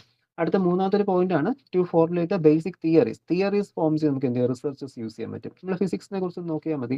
നമ്മൾ പഠിച്ച പല തിയറീസ്, ഓക്കെ, അതൊക്കെ ഓരോ റിസർച്ചിന്റെയും ഭാഗമായിട്ട് വരുന്നതാണ്. ഓക്കെ, ഫോർ എക്സാമ്പിൾ നമ്മുടെ ക്വാണ്ടം മെക്കാനിക്കൽ ഇതിലോട്ട് വരുന്ന ഒരു ബ്ലാക്ക് ബോഡി റേഡിയേഷന്റെ കേസും പ്ലാങ്ക്സിന്റെ കേസ്, പിന്നെ ഫോട്ടോ ഇലക്ട്രിക് എഫക്ട്, ഇതൊക്കെ എന്തായിരുന്നു, പുതിയ തിയറീസ്, ക്വാണ്ടം തിയറീസ് കൊണ്ടുവരാൻ സഹായിച്ച കേസസ് ആണ്. ഓക്കെ, അപ്പോൾ പുതിയ തിയറീസ് ഫോർമുലേറ്റ് ചെയ്യാൻ ആര് സഹായിക്കുന്നുണ്ട്, റിസർച്ച് സഹായിക്കുന്നുണ്ട്. അടുത്ത് to test a hypothesis of a casual relationship between among variables. ഈ ഹൈപ്പോത്തിസിസ് എന്ന് പറയുമ്പോൾ ശരിക്കും തിയറീസ് എന്ന് പറയുന്ന ഒരു ക്ലിയർലി എവിഡൻസ് ഉള്ള കാര്യമാണ് തിയറീസ് എന്ന് പറയുന്നത്. ഓക്കെ, ഇപ്പോൾ F is equal to M A അല്ലെങ്കിൽ ഫോഴ്സ് ന്യൂട്ടന്റെ ലോസ്. ഓക്കെ, ലോ ആണ്, നിങ്ങൾക്ക് തിയറി ബേസ് പറഞ്ഞു കഴിഞ്ഞാൽ എന്ത് പറയുന്നു, rate of change of momentum എന്തിനാ ഈക്വൽ ആണ്, ഫോഴ്സിന് ഈക്വൽ ആണെന്ന് പറയുന്നു. അപ്പോൾ നമുക്കൊരു തിയറി ആയിട്ട് അല്ലെങ്കിൽ ലോ ആയിട്ട് നമുക്ക് പറയാം, അത് ക്ലിയർലി എവിഡന്റ് ആണ്. പക്ഷേ ഈ ഹൈപ്പോത്തിസിസ് എന്ന് പറയുമ്പോൾ അങ്ങനെയല്ല. ഈ പ്ലാങ്ക്സ് ഹൈപ്പോത്തിസിസ്, അതായത് ഇങ്ങനെ സംഭവിക്കാം, അല്ലെങ്കിൽ എന്ത് ചെയ്യാം, ഇങ്ങനെ ഇങ്ങനെ ഇതൊക്കെ ചെയ്യുവാണെങ്കിൽ ഇങ്ങനെ എന്തൊക്കെ ചെയ്യുന്നെങ്കിൽ നമുക്ക് റിസൾട്ട് ഇങ്ങനെ ആയിരിക്കാം. ചിലപ്പോൾ അത് may be positive, may be negative എന്തായിരിക്കാം, ചിലപ്പോൾ ട്രൂ ആയിരിക്കാം, അല്ലെങ്കിൽ അത് ഫോൾസ് ആയിരിക്കാം. അപ്പോൾ അങ്ങനത്തെ ഒരു അസംഷൻ ആണ് ബേസിക്കലി നമ്മൾ ഹൈപ്പോത്തിസിസ് എന്ന് പറയുന്നത്. ഹൈപ്പോത്തിസിസ് ചിലപ്പോൾ എന്താവും, ശരിയായിരിക്കും, ചിലപ്പോൾ എന്തായിരിക്കും, ഫോൾസ് ആയിട്ട് വരാറുണ്ട്. ഓക്കെ, ഹൈപ്പോത്തിസിസ് ഒരിക്കലും നമ്മൾ അക്സെപ്റ്റ് ചെയ്യാറില്ല. ഹൈപ്പോത്തിസിസ് പഠിക്കും. നിങ്ങൾ മാത്സിലൊക്കെ പല ഹൈപ്പോത്തിസിസും 10th സ്റ്റാൻഡേർഡിലൊക്കെ പഠിച്ചിട്ടുണ്ടായിരിക്കും. ഓക്കെ, അപ്പോൾ അതെല്ലാം എന്താണെന്നില്ല, കറക്റ്റ് ആവണമെന്നില്ല. പിന്നെ നമ്മൾ പഠിക്കും ഇതെന്തല്ല, പ്രൂഫ് കറക്റ്റ് അല്ല, നമുക്ക് പുതിയ മോഡൽ കൊണ്ടുവന്നു എന്നൊക്കെ നമ്മൾ പഠിക്കും. ഓക്കെ, അപ്പോൾ അതാണ് ഹൈപ്പോത്തിസിസ് എന്ന് ഉദ്ദേശിക്കുന്നത്. അപ്പോൾ ഒരു രണ്ട് വേരിയബിൾസ് മീൻസ് കോൺസ്റ്റന്റ്ലി വേരി ചെയ്തുകൊണ്ടിരിക്കുന്ന ക്വാണ്ടിറ്റീസ് നമ്മൾ വേരിയബിൾസ് എന്ന് പറയുന്നത്. അപ്പോൾ ആ വേരിയബിൾസ് തമ്മിൽ ഒരു റിലേഷൻ ഉണ്ടെങ്കിൽ ഹൈപ്പോത്തിസിസ് കൊണ്ട് നമുക്ക് എന്ത് ചെയ്യാം, അവിടെ റിസർച്ചിൽ എടുക്കാൻ പറ്റും. ഓക്കെ, പിന്നെ നമ്മളത് അനലൈസ് നോക്കും, ശരിയാണോ തെറ്റാണോ എന്ന് കൈസ്. ഓക്കെ, പിന്നെ അഞ്ചാമത്തെ point two study the characteristics of A situation or an individual of A group. Okay, അപ്പോൾ റിസർച്ച് നമ്മൾ സയന്റിഫിക് ഫീൽഡിൽ മാറി വന്നു കഴിഞ്ഞാൽ ഇപ്പോൾ ഒരു കൂട്ടം ആൾക്കാർ നിൽക്കുവാണ്. ഇപ്പോൾ എന്തെങ്കിലും നമ്മളിപ്പോൾ കോവിഡ് പടർന്നത്. ഓക്കെ, അപ്പോൾ കോവിഡ് ഇങ്ങനെ വ്യാപിച്ചുകൊണ്ടിരിക്കുകയാണ്. അപ്പോൾ കോവിഡ് വ്യാപിക്കുമ്പോൾ ഏതൊക്കെ സോണിൽ എത്ര രീതിയിൽ കോവിഡ് എന്ത് ചെയ്യുന്നു, സ്പ്രെഡ് ചെയ്യുന്നു, എത്രത്തോളം സോൺസ് കണ്ടെയ്ൻമെന്റ് സോൺ ആയിട്ടുണ്ട് എന്ന കാര്യം നമ്മൾ എന്ത് ചെയ്തിട്ടുണ്ട്, അവിടെ നമ്മൾ അനലൈസ് ചെയ്യും. അപ്പോൾ അതും എന്ത് ചെയ്യുന്നത്, റിസർച്ച് തന്നെയാണ്. ഓക്കെ, അതായത് ഒരു സിറ്റുവേഷൻ്റെ അല്ലെങ്കിൽ ഒരു ഗ്രൂപ്പ് ഓഫ് ആൾക്കാരുടെയോ ഗ്രൂപ്പ് ഓഫ് ഇൻഡിവിജ്വൽസിന്റെയോ ഒരു പഠനം. ഓക്കെ, അല്ലെങ്കിൽ നമ്മളിപ്പോൾ പഠിക്കുവാണ് ഒരു എന്താ ഒരു 10 വയസ്സിന് താഴെ കുട്ടികളിലുണ്ടാകുന്ന മാനസിക വളർച്ച എത്രയാണ്, അല്ലെങ്കിൽ അവരുടെ ഫുഡ് അവർക്ക് കറക്റ്റ് കിട്ടുന്നുണ്ടോ, അല്ലെങ്കിൽ സ്കൂളിൽ അവർക്ക് ഫെസിലിറ്റീസ് ഓക്കെയാണോ, ഇതൊക്കെ നമുക്ക് എന്ത് ചെയ്യാം, ഒരു റിസർച്ച് ആയിട്ട് നമുക്ക് അവിടെ എടുക്കാൻ പറ്റും. അപ്പോൾ അങ്ങനെ പല റിസർച്ച് എന്ത് ചെയ്യുന്നുണ്ട് അവിടെ നമുക്ക് വരുന്നുണ്ട്. ഇപ്പോൾ ഒരു പർട്ടിക്കുലർ സിറ്റുവേഷൻ്റെയോ ഒരു ഇൻഡിവിജ്വലിൻ്റെയോ അല്ലെങ്കിൽ ഗ്രൂപ്പിൻ്റെയോ സ്റ്റഡീസ് നമുക്ക് എന്ത് ചെയ്യാൻ പറ്റും, ഒരു റിസർച്ച് ആയിട്ട് നമുക്ക് അവിടെ എടുക്കാൻ പറ്റും. ഓക്കെ, പിന്നെ എന്തിനാണ് നമ്മൾ റിസർച്ച് യൂസ് ചെയ്യുന്നത്, ഒബ്ജക്റ്റീവ് റിസർച്ചിന്റെ, that is to improve the tools to analysing. Okay, tools of analysing and to test them. പുതിയ പുതിയ ടൂൾസ്, അനലൈസിങ് ടൂൾസും ടെക്നിക്സും കൊണ്ട് നമുക്ക് എന്ത് ചെയ്യാം, റിസർച്ച് യൂസ് ചെയ്യാം. പിന്നെ ഇത് to study and resolve the contradiction in the area of study. Okay, contradiction, അതായത് നമുക്കിപ്പോൾ ഒരു സിറ്റുവേഷൻ ഇപ്പോൾ 2 ഉത്തരവ് കിട്ടുവാണെങ്കിലോ അങ്ങനെ കണ്ടീഷനൊക്കെ വഴി നമുക്ക് എന്ത് ചെയ്യാം, ആ കോൺട്രഡിക്ഷൻ അല്ലെങ്കിൽ ഒരു നെഗറ്റീവ് ആയിട്ടുള്ള ഇമ്പാക്റ്റ് ആണ് വരുന്നതെങ്കിൽ നമുക്ക് എന്ത് ചെയ്യാം, അതൊക്കെ സോൾവ് ചെയ്യാൻ നമുക്ക് റിസർച്ച് ചെയ്യാൻ പറ്റും. ഓക്കെ, അപ്പോൾ അതൊക്കെയാണ് റിസർച്ച്. നമുക്ക് എങ്ങനെ റിസർച്ച് ടോപ്പിക് സെലക്ട് ചെയ്യണം എന്നൊക്കെയാണ് നമ്മൾ ഈ ഒബ്ജക്റ്റീവിൽ മെയിൻലി അവിടെ നോക്കുന്നത്. ഓക്കെ, അടുത്ത 8 എന്ന് വെച്ച് കഴിഞ്ഞാൽ to find the solution to a problem and to make new discoveries. Okay, ഇപ്പോൾ നമുക്കൊരു റിസൾട്ട് കിട്ടുന്നില്ല അല്ലെങ്കിൽ അതിന്റെ സൊല്യൂഷൻ കണ്ടുപിടിക്കാൻ നമുക്ക് എന്ത് ചെയ്യാം, റിസർച്ച് യൂസ് ചെയ്യാം. പിന്നെ പുതിയ പുതിയ ഡിസ്കവറീസ് എന്ത് ചെയ്യാൻ പറ്റും, നമുക്ക് അവിടെ കൊണ്ടുവരാൻ പറ്റും. To find the frequency with which certain phenomena occurs. Okay, ഇപ്പോൾ നമ്മുടെ ഈ ഒരു മഴയുടെ പ്രഡിക്ഷൻ. ഓക്കെ, മഴ വരുന്നുണ്ട്, മഴ മുന്നറിയിപ്പ്. ഇപ്പോൾ നമുക്കറിയാം നമ്മുടെ ഫോണിൽ നോക്കുമ്പോൾ 3 മണിക്കൂറിനുള്ളിൽ മഴ പെയ്യും എന്ന ആ ഒരു മുന്നറിയിപ്പ് വരുന്നുണ്ട്. മുൻപൊക്കെ ആണെങ്കിൽ മുന്നറിയിപ്പ് വന്നാൽ എന്ത് ചെയ്തില്ല, മഴ പെയ്യത്തില്ല. പക്ഷേ ഇപ്പോൾ എന്താണ്, അങ്ങനെയല്ല. കറക്റ്റ് 3 മണിക്കൂർ എന്ന് പറഞ്ഞു കഴിഞ്ഞാൽ 3 മണിക്കൂറിന് എന്ത് ചെയ്യും, മഴ പെയ്തിരിക്കും. ഓക്കെ, അപ്പോൾ അതൊക്കെ എന്താണ്, അത്തരം പ്രഡിക്ഷൻസ് അല്ലെങ്കിൽ ഒരു എത്ര ഫ്രീക്വൻസിക്കിടയിലാണ് എന്ത് ചെയ്യുന്നത്, ഈ മഴ പെയ്യുന്നത്, അല്ലെങ്കിൽ എത്രത്തോളം ഓരോ ടൈം ബിറ്റ്വീനാണ് എന്ത് ചെയ്യുന്നത്, മഴ പെയ്യുന്നതെന്നൊക്കെ പ്രഡിക്റ്റ് ചെയ്യാൻ നമുക്ക് പറ്റുന്നില്ലേ. അപ്പോൾ അതെല്ലാം എന്ത് ചെയ്യുന്നത്, ഈ റിസർച്ചിന്റെ ഓരോ പാർട്ടായിട്ട് വരുന്ന കേസസ് ആണ്. ഓക്കെ, പിന്നെ 10ാമത്തെ പോയിന്റ് എന്ന് പറയുന്നത് for the survival and the progress of the humanity through rapid economic growth. Okay, അപ്പോൾ ഇത്തരം കാര്യങ്ങൾ, ഈ പറഞ്ഞ ഫാക്ടേഴ്സ് ഒക്കെ എങ്ങനെയാണ് നമ്മുടെ ഒരു ഹ്യൂമാനിറ്റി അല്ലെങ്കിൽ മനുഷ്യനെ സഹായിക്കുന്നത്, അതുപോലെ തന്നെ ഒരു എക്കണോമിക് ഗ്രോത്ത്, അത് നമ്മുടെ എക്കണോമിക് ബേസിൽ വരുന്ന റിസർച്ചുകളാണ്. അപ്പോൾ എങ്ങനെ നമുക്കൊരു എക്കണോമിക് ഗ്രോത്ത് കൊണ്ടുവരാൻ പറ്റും, അതുപോലെ തന്നെ എങ്ങനെയാണ് എന്ത് ചെയ്യുന്നത്, ഈ കാര്യങ്ങൾ ഇപ്പോൾ എന്തെങ്കിലും പുതിയ ഒരു സ്റ്റാർട്ടപ്പുകളോ അല്ലെങ്കിൽ കമ്പനീസോ ഒക്കെ ഒരു സ്ഥലത്ത് വന്നു കഴിഞ്ഞാൽ അത് അവിടെ ഉള്ള ആൾക്കാർക്ക് എങ്ങനെ ഒരു എക്കണോമിക് ഗ്രോത്ത് കൊടുക്കും എന്ന കാര്യങ്ങളൊക്കെ ആര് ഡിറ്റർമിൻ ചെയ്യുന്നുണ്ട്, നമുക്ക് ഈ ഒരു റിസർച്ച് വെച്ചിട്ട് കണ്ടുപിടിക്കാൻ സാധിക്കും. അങ്ങനെ പല ഫീൽഡിലും, ഓക്കെ, പല ബ്രാഞ്ചസിലും എന്ത് ചെയ്യുന്നുണ്ട്, റിസർച്ചർ വരുന്നുണ്ട്. അപ്പം നമ്മൾ ഈ ഒരു റിസർച്ച് മെത്തഡോളജി നമ്മൾ മെയിൻലി ഇപ്പോൾ ഇതിൽ നമ്മൾ എന്താ, ആ ഒരു കോമൺ ജനറൽ കേസ് ആയിട്ട് നമ്മൾ എന്ത് ചെയ്ത് അവിടെ എക്സ്പ്ലെയിൻ ചെയ്തിരിക്കുന്നത്. ഓക്കെ, അപ്പോൾ ഇത്തരം പോയിന്റ്സ് ഒക്കെ ഒന്ന് ഓർത്ത് വെച്ചിരിക്കുക. അപ്പോൾ ഇതൊക്കെ നമ്മൾ എന്ത് ചെയ്യണം, അവിടെ എക്സാമിനേഷനിൽ ഒബ്ജക്റ്റീവ് ഓഫ് റിസർച്ച് ചോദിച്ചു കഴിഞ്ഞാൽ എന്ത് ചെയ്യണം, അവിടെ നമ്മൾ എഴുതണം. ഓക്കെ, ഇതാണ് ഒബ്ജക്റ്റീവ് എന്ന് പറയുന്നത്. ഇനി അടുത്തത് നോക്കുന്നത് that is motivations of research ആണ്. റിസർച്ച് ചെയ്യാൻ ഒരാളെ എന്തൊക്കെയാണ് പ്രേരിപ്പിക്കുന്നത്. ഇപ്പോൾ നമ്മൾ വെറുതെ നിൽക്കുന്ന സമയത്ത് എന്ത് ചെയ്യത്തില്ല, റിസർച്ചിന് പോകത്തില്ല. ഓക്കെ, ചിലരുണ്ട്, ഇപ്പോൾ നമുക്ക് ഡിഗ്രി കിട്ടണം എന്ന ഉദ്ദേശം നമ്മൾ എന്ത് ചെയ്യും, റിസർച്ചിന് പോകുന്നുണ്ട്. ഇപ്പോൾ PG കഴിഞ്ഞിട്ട് അടുത്ത് PhD, മൂന്നാമത്തെ ഒരു ഡിഗ്രി എന്ന്, അതായത് ഒരു ഡോക്ടറേറ്റ് എന്ന ലെവലിൽ പോകുന്നത്. പക്ഷെ ചിലർ എങ്ങനെയാണ്, അങ്ങനെയല്ല. അവരെന്താ ചെയ്യുന്നത്, ഡോക്ടറേറ്റ് എന്നതിനുപരി അവർക്ക് എന്ത് ചെയ്യണം, പുതിയ പുതിയ കാര്യങ്ങൾ ഇന്നോവേറ്റ് ചെയ്ത് കണ്ടുപിടിക്കാനോ അങ്ങനെയൊക്കെ എന്ത് ചെയ്യാറുണ്ട്, റിസർച്ചിലോട്ട് തിരിയുന്ന ആൾക്കാരും ഉണ്ട്. ഓക്കെ, അല്ലാതെ തന്നെ ഇപ്പൊ തന്നെ പല സയന്റിസ്റ്റുമാരിലും, ഓക്കെ, നമുക്കറിയാം മുമ്പത്തെ സയന്റിസ്റ്റുമാർ, ഇപ്പോഴത്തെ കുറച്ചുകൂടി മുൻപ് നമ്മുടെ Thomas Alva Edison, Nicholas Tesla, ഇവരൊക്കെ എന്തായിരുന്നു, ഓരോ റിസർച്ച്, അവർക്കൊന്നും ഡോക്ടറേറ്റും ഡിഗ്രീസ് ഒന്നും ഇല്ല. പക്ഷെ അവരെന്തിനാ റിസർച്ച് ചെയ്തിരുന്നത്, അവരുടെ റിസർച്ചിന് അത്ര ഇങ്ങനെ എല്ലാവരും പേപ്പർ പബ്ലിക്കേഷൻസും കൊടുത്തിട്ടില്ല. ഓക്കെ, ചിലത് മാത്രമേ പേറ്റന്റ് പോലും എടുത്തിട്ടുള്ളൂ. അപ്പോൾ അത് അവരൊക്കെ റിസർച്ച് ചെയ്ത് എന്തിനായിരുന്നു, അവർക്ക് ഹ്യൂമാനിറ്റിക്ക് പുതിയ പുതിയ കാര്യം കൊണ്ടുവരണം. അവർ ആ ഒരു ക്യൂരിയോസിറ്റിയാണ് എന്ത് ചെയ്തത്, അവിടെ നമുക്ക് പുതിയ പുതിയ റിസർച്ച് ഇന്നോവേറ്റീവ് ഐഡിയാസ് നമുക്ക് ഇവിടെ കിട്ടാനായിട്ട് ചാൻസ് ആയി. അങ്ങനെ പല റിസർച്ച് അല്ലെങ്കിൽ പല രീതിയിൽ എന്ത് ചെയ്യുന്നുണ്ട്, മോട്ടിവേഷൻസ് വരാറുണ്ട്. അപ്പോൾ അങ്ങനെ എന്ന് പറയുമ്പോൾ നമുക്ക് ഒന്നാമത്തെ കാര്യമാണ് ക്യൂരിയോസിറ്റി അബൌട്ട് അൺനോൺ. കണ്ടിട്ടില്ലാത്ത ഒരു കാര്യത്തെക്കുറിച്ചുള്ള ഒരു ക്യൂരിയോസിറ്റി, അല്ലെങ്കിൽ ഇല്ലാത്ത കാര്യത്തെക്കുറിച്ച് കണ്ടുപിടിക്കാൻ ഒരു ക്യൂരിയോസിറ്റി, ഒരു തീക്ഷ്ണത, അതെന്താണ്, നമുക്കൊരു മോട്ടിവേഷനാണ് റിസർച്ചിന്റെ. മറ്റൊന്ന് decide to understand the cause and effect of various phenomena in the nature so as to clear the doubt and uncertainties. അതറിയാലോ, നമുക്കറിയാം ഇപ്പോൾ മുമ്പൊക്കെ ആണെങ്കിൽ നമുക്കൊരു ഇടിമിന്നലോ എന്തെങ്കിലും വന്നു കഴിഞ്ഞാൽ അന്ന് പഴയ ആൾക്കാർക്ക് എന്ത് ചെയ്യത്തില്ല, അവർക്ക് അറിയില്ല എന്തുകൊണ്ടാണ് അവരന്ന് അതൊരു ഗോഡിന്റെ ഒരു ഇതെന്നാണ് അവർ ഉദ്ദേശിച്ച് വെച്ചത്. മനുഷ്യർക്ക് എന്താ, അവര് തെറ്റ് ചെയ്യുന്ന സമയത്ത് എന്ത് ചെയ്യുന്നു, ഇടി വെട്ടുന്നു, അങ്ങനത്തെ ഒരു കേസസാണ്. അപ്പൊ അതെന്തുകൊണ്ട് ഇടി വെട്ടുന്നു, അല്ലെങ്കിൽ എന്തുകൊണ്ട് നമുക്ക് ഈ ഒരു മിന്നൽ സംഭവിക്കുന്നു എന്നൊക്കെ ഇപ്പൊ നമ്മൾ എന്ത് ചെയ്തു, കണ്ടുപിടിച്ചിട്ടുണ്ട്. ഓക്കെ, അപ്പൊ അങ്ങനെ എന്തെങ്കിലും ഒരു ഫിനോമിന എങ്ങനെ ഒക്കർ ചെയ്യുന്നു. ഇപ്പൊ ഇവിടെ തന്നെ നമുക്കിപ്പോ കേരളത്തിൽ ഇത്രയും മഴ കൂടുതൽ വരുന്നുണ്ട്. അപ്പൊ എന്തുകൊണ്ട് ഇത്രയും മഴ കൂടുതൽ വരുന്നു എന്ന കാര്യമൊക്കെ നമുക്ക് എന്ത് ചെയ്യാൻ പറ്റും, ഇതുവഴി നമുക്ക് അറിയാൻ പറ്റും. നമ്മൾ അന്വേഷിച്ച് എന്ത് ചെയ്യുന്നു, കണ്ടെത്തുന്നു. ക്ലൈമാറ്റിക് റിസർച്ചേഴ്സ് അല്ലെങ്കിൽ നമ്മുടെ ആസ്ട്രോഫിസിസ്റ്റ് ഒക്കെ എന്ത് ചെയ്യുന്നുണ്ട്, അതിനെക്കുറിച്ച്, ആസ്ട്രോഫിസിസ്റ്റ് അല്ല, അറ്റ്മോസ്ഫിയറിക് ഫിസിസിസ്റ്റും അങ്ങനെയുള്ള ഒരു meteorological, okay, Indian meteorological department ആണ് ക്ലൈമറ്റിനെ കുറിച്ച് സ്റ്റഡീസ് ചെയ്യുന്നത്, മെറ്റ് എന്ന് പറയും. ഓക്കെ, ട്രിവാൻഡ്രത്തുണ്ട്. അപ്പോൾ അവരാണ് എന്ത് ചെയ്യുന്നത്, അതിനെക്കുറിച്ചുള്ള സ്റ്റഡീസ്. അപ്പോൾ ഇങ്ങനത്തെ കാര്യങ്ങൾ എന്ത് ചെയ്യുന്നുണ്ട്, റിസർച്ച് വഴി കണ്ടുപിടിക്കുന്നുണ്ട്. പിന്നെ മൂന്നാമത്തെ decide to perform some creative work for the human development. മനുഷ്യന്റെ ഉന്നമനത്തിന് വേണ്ടി, മനുഷ്യ ആയുസിന്റെ ഉന്നമനത്തിന് വേണ്ടി എന്ത് ചെയ്യുന്നുണ്ട്, പുതിയ പുതിയ റിസർച്ചുകൾ കൊണ്ടുവരാൻ, അല്ലെങ്കിൽ പുതിയ പുതിയ കാര്യങ്ങൾ കണ്ടുപിടിക്കാൻ, ക്രിയേറ്റീവ് വർക്ക് കൊണ്ടുവരാൻ വേണ്ടി എന്ത് ചെയ്യുന്നുണ്ട്, അവിടെ റിസർച്ച് ചെയ്യുന്നവരുണ്ട്. ഓക്കെ, നാലാമത്തെ point decide to face any challenges in finding solution to unsolved problem. അതായത് ശരിക്കും ഒബ്ജക്റ്റീവിൽ കുറെ കാര്യങ്ങൾ മോട്ടിവേഷനിൽ വരുന്നുണ്ട് കേട്ടോ, അതൊന്ന് നിങ്ങൾ ഇൻക്ലൂഡ് ചെയ്യുക. എന്താ, അൺസോൾവ്ഡ് പ്രോബ്ലത്തിന്റെ സൊല്യൂഷൻസ്. ഓക്കെ, അത് കണ്ടുപിടിക്കാൻ എന്ത് ചെയ്യാം, നമുക്ക് ഇത്തരം ഇത് നമുക്ക് യൂസ് ചെയ്യാം. ഓക്കെ, റിസർച്ചുകൾ യൂസ് ചെയ്യാം. ദെൻ സർവീസ് ആയിട്ട് ചെയ്യുന്നുണ്ട് റിസർച്ചുകൾ. ഓക്കെ, അതായത് ഹ്യൂമൻ ഇതിന്റെ അത് നമ്മുടെ ആ കോവിഡിന്റെ ഒക്കെ വാക്സിൻ അന്ന് കണ്ടുപിടിച്ച സമയത്തും അതില് അതന്ന് ശരിക്കും ഒരു ഹ്യൂമാനിറ്റി സർവീസ് ആയിട്ടാണ് എന്ത് ചെയ്തത് അവരവിടെ കണ്ടുപിടിച്ചത്. ഓക്കെ, അതിന്റെ ഒന്നും കോഡൊന്നും അവർ എന്ത് ചെയ്തിട്ടില്ല, ഹൈഡ് ചെയ്ത് വെച്ചിട്ടില്ല. സാധാരണ റിസർച്ചിന്റെ കോഡൊക്കെ അവർ എന്ത് ചെയ്യും, ഹൈഡ് ചെയ്യും. ഓക്കെ, അന്ന് അതിൽ ഏത് കമ്പനിയാണ് എനിക്ക് ഓർക്കുന്നില്ല, അവർ അതിന്റെ കോഡ് മൊത്തം എന്ത് ചെയ്തു, ട്രാൻസ്മിറ്റ് ചെയ്തു. കാരണം പുറത്തു വിട്ടിരുന്നു ഏതാണ് അതിന്റെ കാരണം എന്താ, എല്ലായിടത്തും ഇത് പെട്ടെന്ന് തന്നെ ആ ഒരു മരുന്ന് നിർമ്മിക്കാൻ വേണ്ടി. സാധാരണ ഒരു മരുന്നിന്റെ ഒന്നും എന്ത് ചെയ്തിട്ടില്ല, റിസർച്ചിന്റെ അവർ ആ ഒരു കോഡുണ്ട്, അവർക്ക് സ്ട്രിക്റ്റ് കോഡുകളുണ്ട്, അത് അവർ പുറത്ത് വിടാറില്ല. ഓക്കെ, പക്ഷെ അന്നൊക്കെ എന്താണ് അത് എന്ത് സർവീസ് ആയിട്ടാണ് എന്ത് ചെയ്തത് അവർ ആ റിസർച്ച് ഒക്കെ ചെയ്തിരുന്നത്. ആറാമത്തെ to understand development in the one's own field of interest and acquire a research degree. ഇതാണ് ഞാൻ നേരത്തെ പറഞ്ഞത്.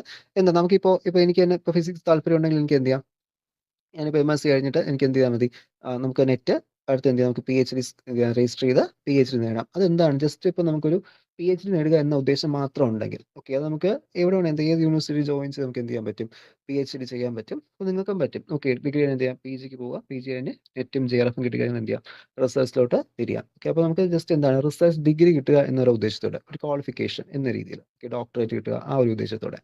ഏഴാമത്തെ ഇങ്ങനെയാണ് decide to gain respect and rewards from the society. അത് തന്നെയാണ് ഞാനിപ്പോൾ നേരത്തെ പറഞ്ഞ റിസർച്ച് ഡിഗ്രി കിട്ടുന്ന സമയത്ത് എന്തെങ്കിലും അത്രയും റെസ്പെക്ട്, പേരിന് ഫ്രണ്ടിൽ ഡോക്ടറേറ്റ് വരും, ഇന്ന റിസർച്ചർ ആണെന്ന് പറയാൻ പറ്റും.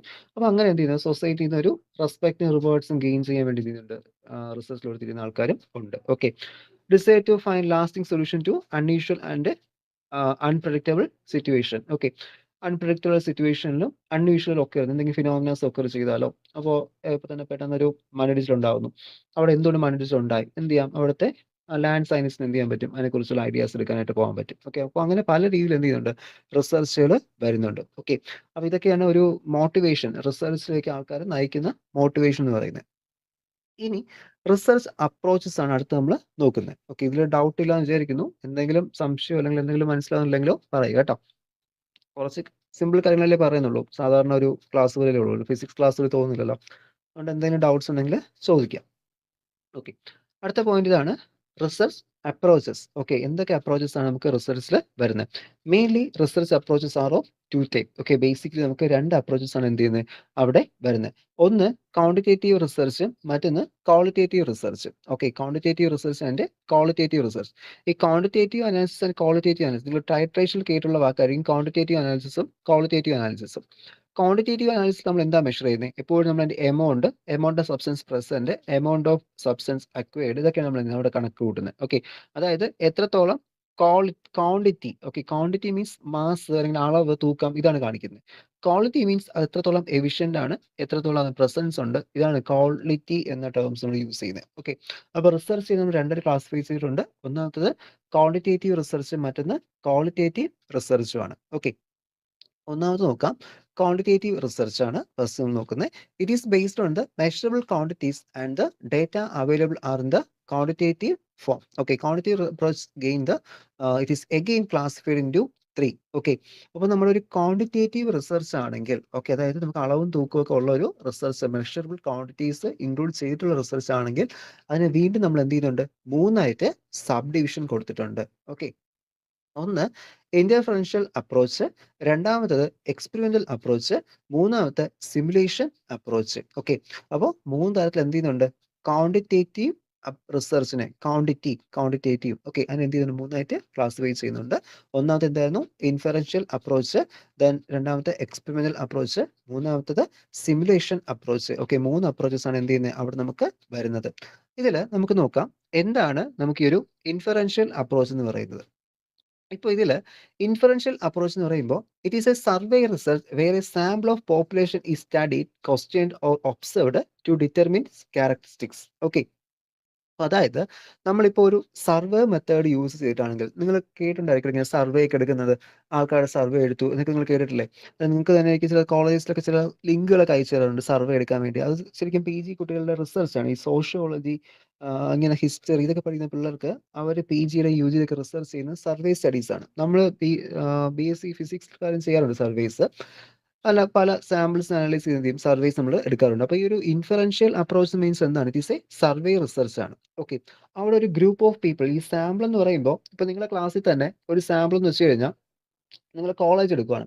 കോളേജിനെ സംബന്ധിച്ച് നിങ്ങളുടെ ഒരു ക്ലാസ് എന്ന് പറഞ്ഞാൽ കോളേജിലെ ഒരു സാമ്പിളാണ്. ഓക്കെ, ഒരു സാമ്പിളാണ്. അപ്പോൾ അതിന് എന്ത് ചെയ്യുന്നു, നിങ്ങൾ ക്ലാസ്സിൽ 10 കുട്ടികളെ വിളിച്ചിട്ട് ഒരു റിസർച്ച്, ഒരു സർവേ കൊടുക്കുകയാണ്. അവരപ്പോൾ ഒരു റെസ്പോണ്ട് ചെയ്യുന്ന എന്താ പറയാ, ആ കോളേജിനെ റെപ്ലിക്കേറ്റ് ചെയ്യുന്ന ഒരു സാമ്പിൾ. ഓക്കെ, അല്ലെങ്കിൽ ഓരോ ഡിപ്പാർട്ട്മെന്റിൽ ഓരോ കുട്ടികളെ വിളിക്കുന്നു. അപ്പോൾ മൊത്തത്തിൽ ഒരു 10 ഡിപ്പാർട്ട്മെന്റ് ഉണ്ടെങ്കിൽ 10 സ്റ്റുഡൻസ് എന്ത് ചെയ്യും, ആ കോളേജിനെ റെപ്രസെന്റ് ചെയ്യും. അപ്പോൾ എന്താണ്, അവരൊരു സാമ്പിൾ ആണ്. അങ്ങനത്തെ ഒരുപാട് സാമ്പിൾസ് എന്ത് ചെയ്യും, എടുക്കും. എന്നിട്ടാണ് നമ്മൾ എന്ത് ചെയ്യുന്നത്, ഈ ഡാറ്റാസ്. ഇപ്പോൾ നിങ്ങൾ ഇലക്ഷൻ ടൈമിലൊക്കെ എക്സിറ്റ് പോൾ സർവീസ് കേട്ടിട്ടുണ്ടായിരിക്കും. ഓക്കെ, എക്സിറ്റ് പോൾ സർവീസ് എടുക്കുന്നത് എങ്ങനെയാണ്? നിങ്ങളുടെ വീട്ടിൽ ആരെങ്കിലും ചോദിക്കാറുണ്ടോ? ഇല്ല. പക്ഷേ എന്ത് ചെയ്യും, അവർ പറയുന്നത് ഇന്ന ഗ്രൂപ്പ് ഓഫ് ആൾക്കാരുടെ സർവേ വെച്ചിട്ട്, അല്ലെങ്കിൽ അവരുടെ റെസ്പോൺസ് നമ്മൾ എന്ത് ചെയ്തെന്ന് പറയും. പക്ഷെ അവരെന്താ എടുക്കുന്നത്, ശരിക്കും നിങ്ങൾ ആ ഒരു ഏരിയയുടെ സാമ്പിൾ ആണ്. ഓക്കെ, ഇപ്പോൾ നമ്മുടെ ട്രിവാൻഡ്രം എടുക്കുവാണെങ്കിൽ ട്രിവാൻഡ്രത്ത് ഏതെങ്കിലും ഒരു മണ്ഡലമായിരിക്കും എന്ത് ചെയ്യുന്നത്, അവർ ചൂസ് ചെയ്യുന്നത്. അല്ലെങ്കിൽ എവിടെയെങ്കിലും ഒരു പഞ്ചായത്തായിരിക്കും അവർ എന്ത് ചൂസ് ചെയ്യുന്നത്. അപ്പോൾ അവരുടെ ആ ഒരു വ്യൂസ് അവരുടെ എക്സ്പ്രസ് ചെയ്യാം. അതാണ് സർവേ റിസർച്ച് എന്ന് ഉദ്ദേശിക്കുന്നത്. വേറെ sample of population is studied or questioned or observed to determine its characteristics. Okay, from the data-based form, first the relationship between variables is studied. Second, difference in variables among the different subgroup is studied. Third one, how several independent variables explain the change in independent variables is also studied. അതായത് നമ്മൾ ഈ ഒരു data കിട്ടുന്ന അനുസരിച്ചിട്ട് നമ്മൾ എന്ത് ചെയ്യും, പരസ്പരമുള്ള വേരിയബിൾസ്, അല്ലെങ്കിൽ ഇപ്പോൾ എന്തെങ്കിലും സിമിലാരിറ്റീസ് ഉണ്ടെങ്കിൽ നമ്മൾ എന്ത് ചെയ്യും, അതവിടെ സ്റ്റഡി ചെയ്യും. ഈ വേരിയബിൾസ് ഉദ്ദേശിക്കുന്ന കിട്ടുന്ന ഡേറ്റയാണ്. ഓക്കെ, ഇപ്പോൾ ഞാൻ ഒരു കോളേജിൽ പോയി ചോദിക്കുകയാണെങ്കിൽ നിങ്ങൾക്ക് സയൻസ് ഇഷ്ടമാണോ എന്ന് ചോദിച്ചാൽ ഒരു ഗ്രൂപ്പ് പിള്ളേർ എന്ത് പറയും, ഇഷ്ടമാണെന്ന് പറയും. ആർട്സ് സബ്ജക്റ്റിൽ പോയി ചോദിക്കുകയാണെങ്കിൽ നിങ്ങൾക്ക് സയൻസ് ഇഷ്ടമാണോ, അവർ എന്ത് പറയും, ഇഷ്ടമല്ല എന്ന് പറയും. ഓക്കെ, അപ്പോൾ നമ്മൾ എന്ത് ചെയ്യുന്നു, ആ രണ്ട് വേരിയബിൾസ്, അതാണ് വേരിയബിൾസ്, ഇഷ്ടമാണോ അല്ലയോ, അതാണ് അടുത്ത വേരിയബിൾ എന്ന് പറയുന്നത്. അപ്പോൾ നമ്മൾ എന്ത് ചെയ്യുന്നു, അത് രണ്ടും അനലൈസ് ചെയ്യുന്നു, അവരുടെ റിലേഷൻഷിപ്പ്. ഓക്കെ, അപ്പോൾ 50% സ്റ്റുഡൻസ് ഓക്കെ പറഞ്ഞു, ഒരു 25% നോ എന്ന് പറഞ്ഞു. ഓക്കെ, അപ്പോൾ നമുക്കറിയാം 50% ആ കോളേജിൽ നിന്ന് സയൻസിനോട് താല്പര്യമുള്ള കുട്ടികളാണ് എന്ന് പറയും, 25% താല്പര്യം ഇല്ലാത്തവരാണെന്ന് പറയാം. ഓക്കെ, അപ്പോൾ ചിലപ്പോൾ എന്ത് ചെയ്യാം, സാമ്പിൾസ് എടുത്താൽ ചിലപ്പോൾ ശരിയാവണമെന്നില്ല. ഓക്കെ, അപ്പോൾ എന്ത് ചെയ്യും, നമ്മൾ റിലേഷൻ ബിറ്റ്വീൻ വേരിയബിൾസ് സ്റ്റഡീസ് ചെയ്യുന്നുണ്ട്.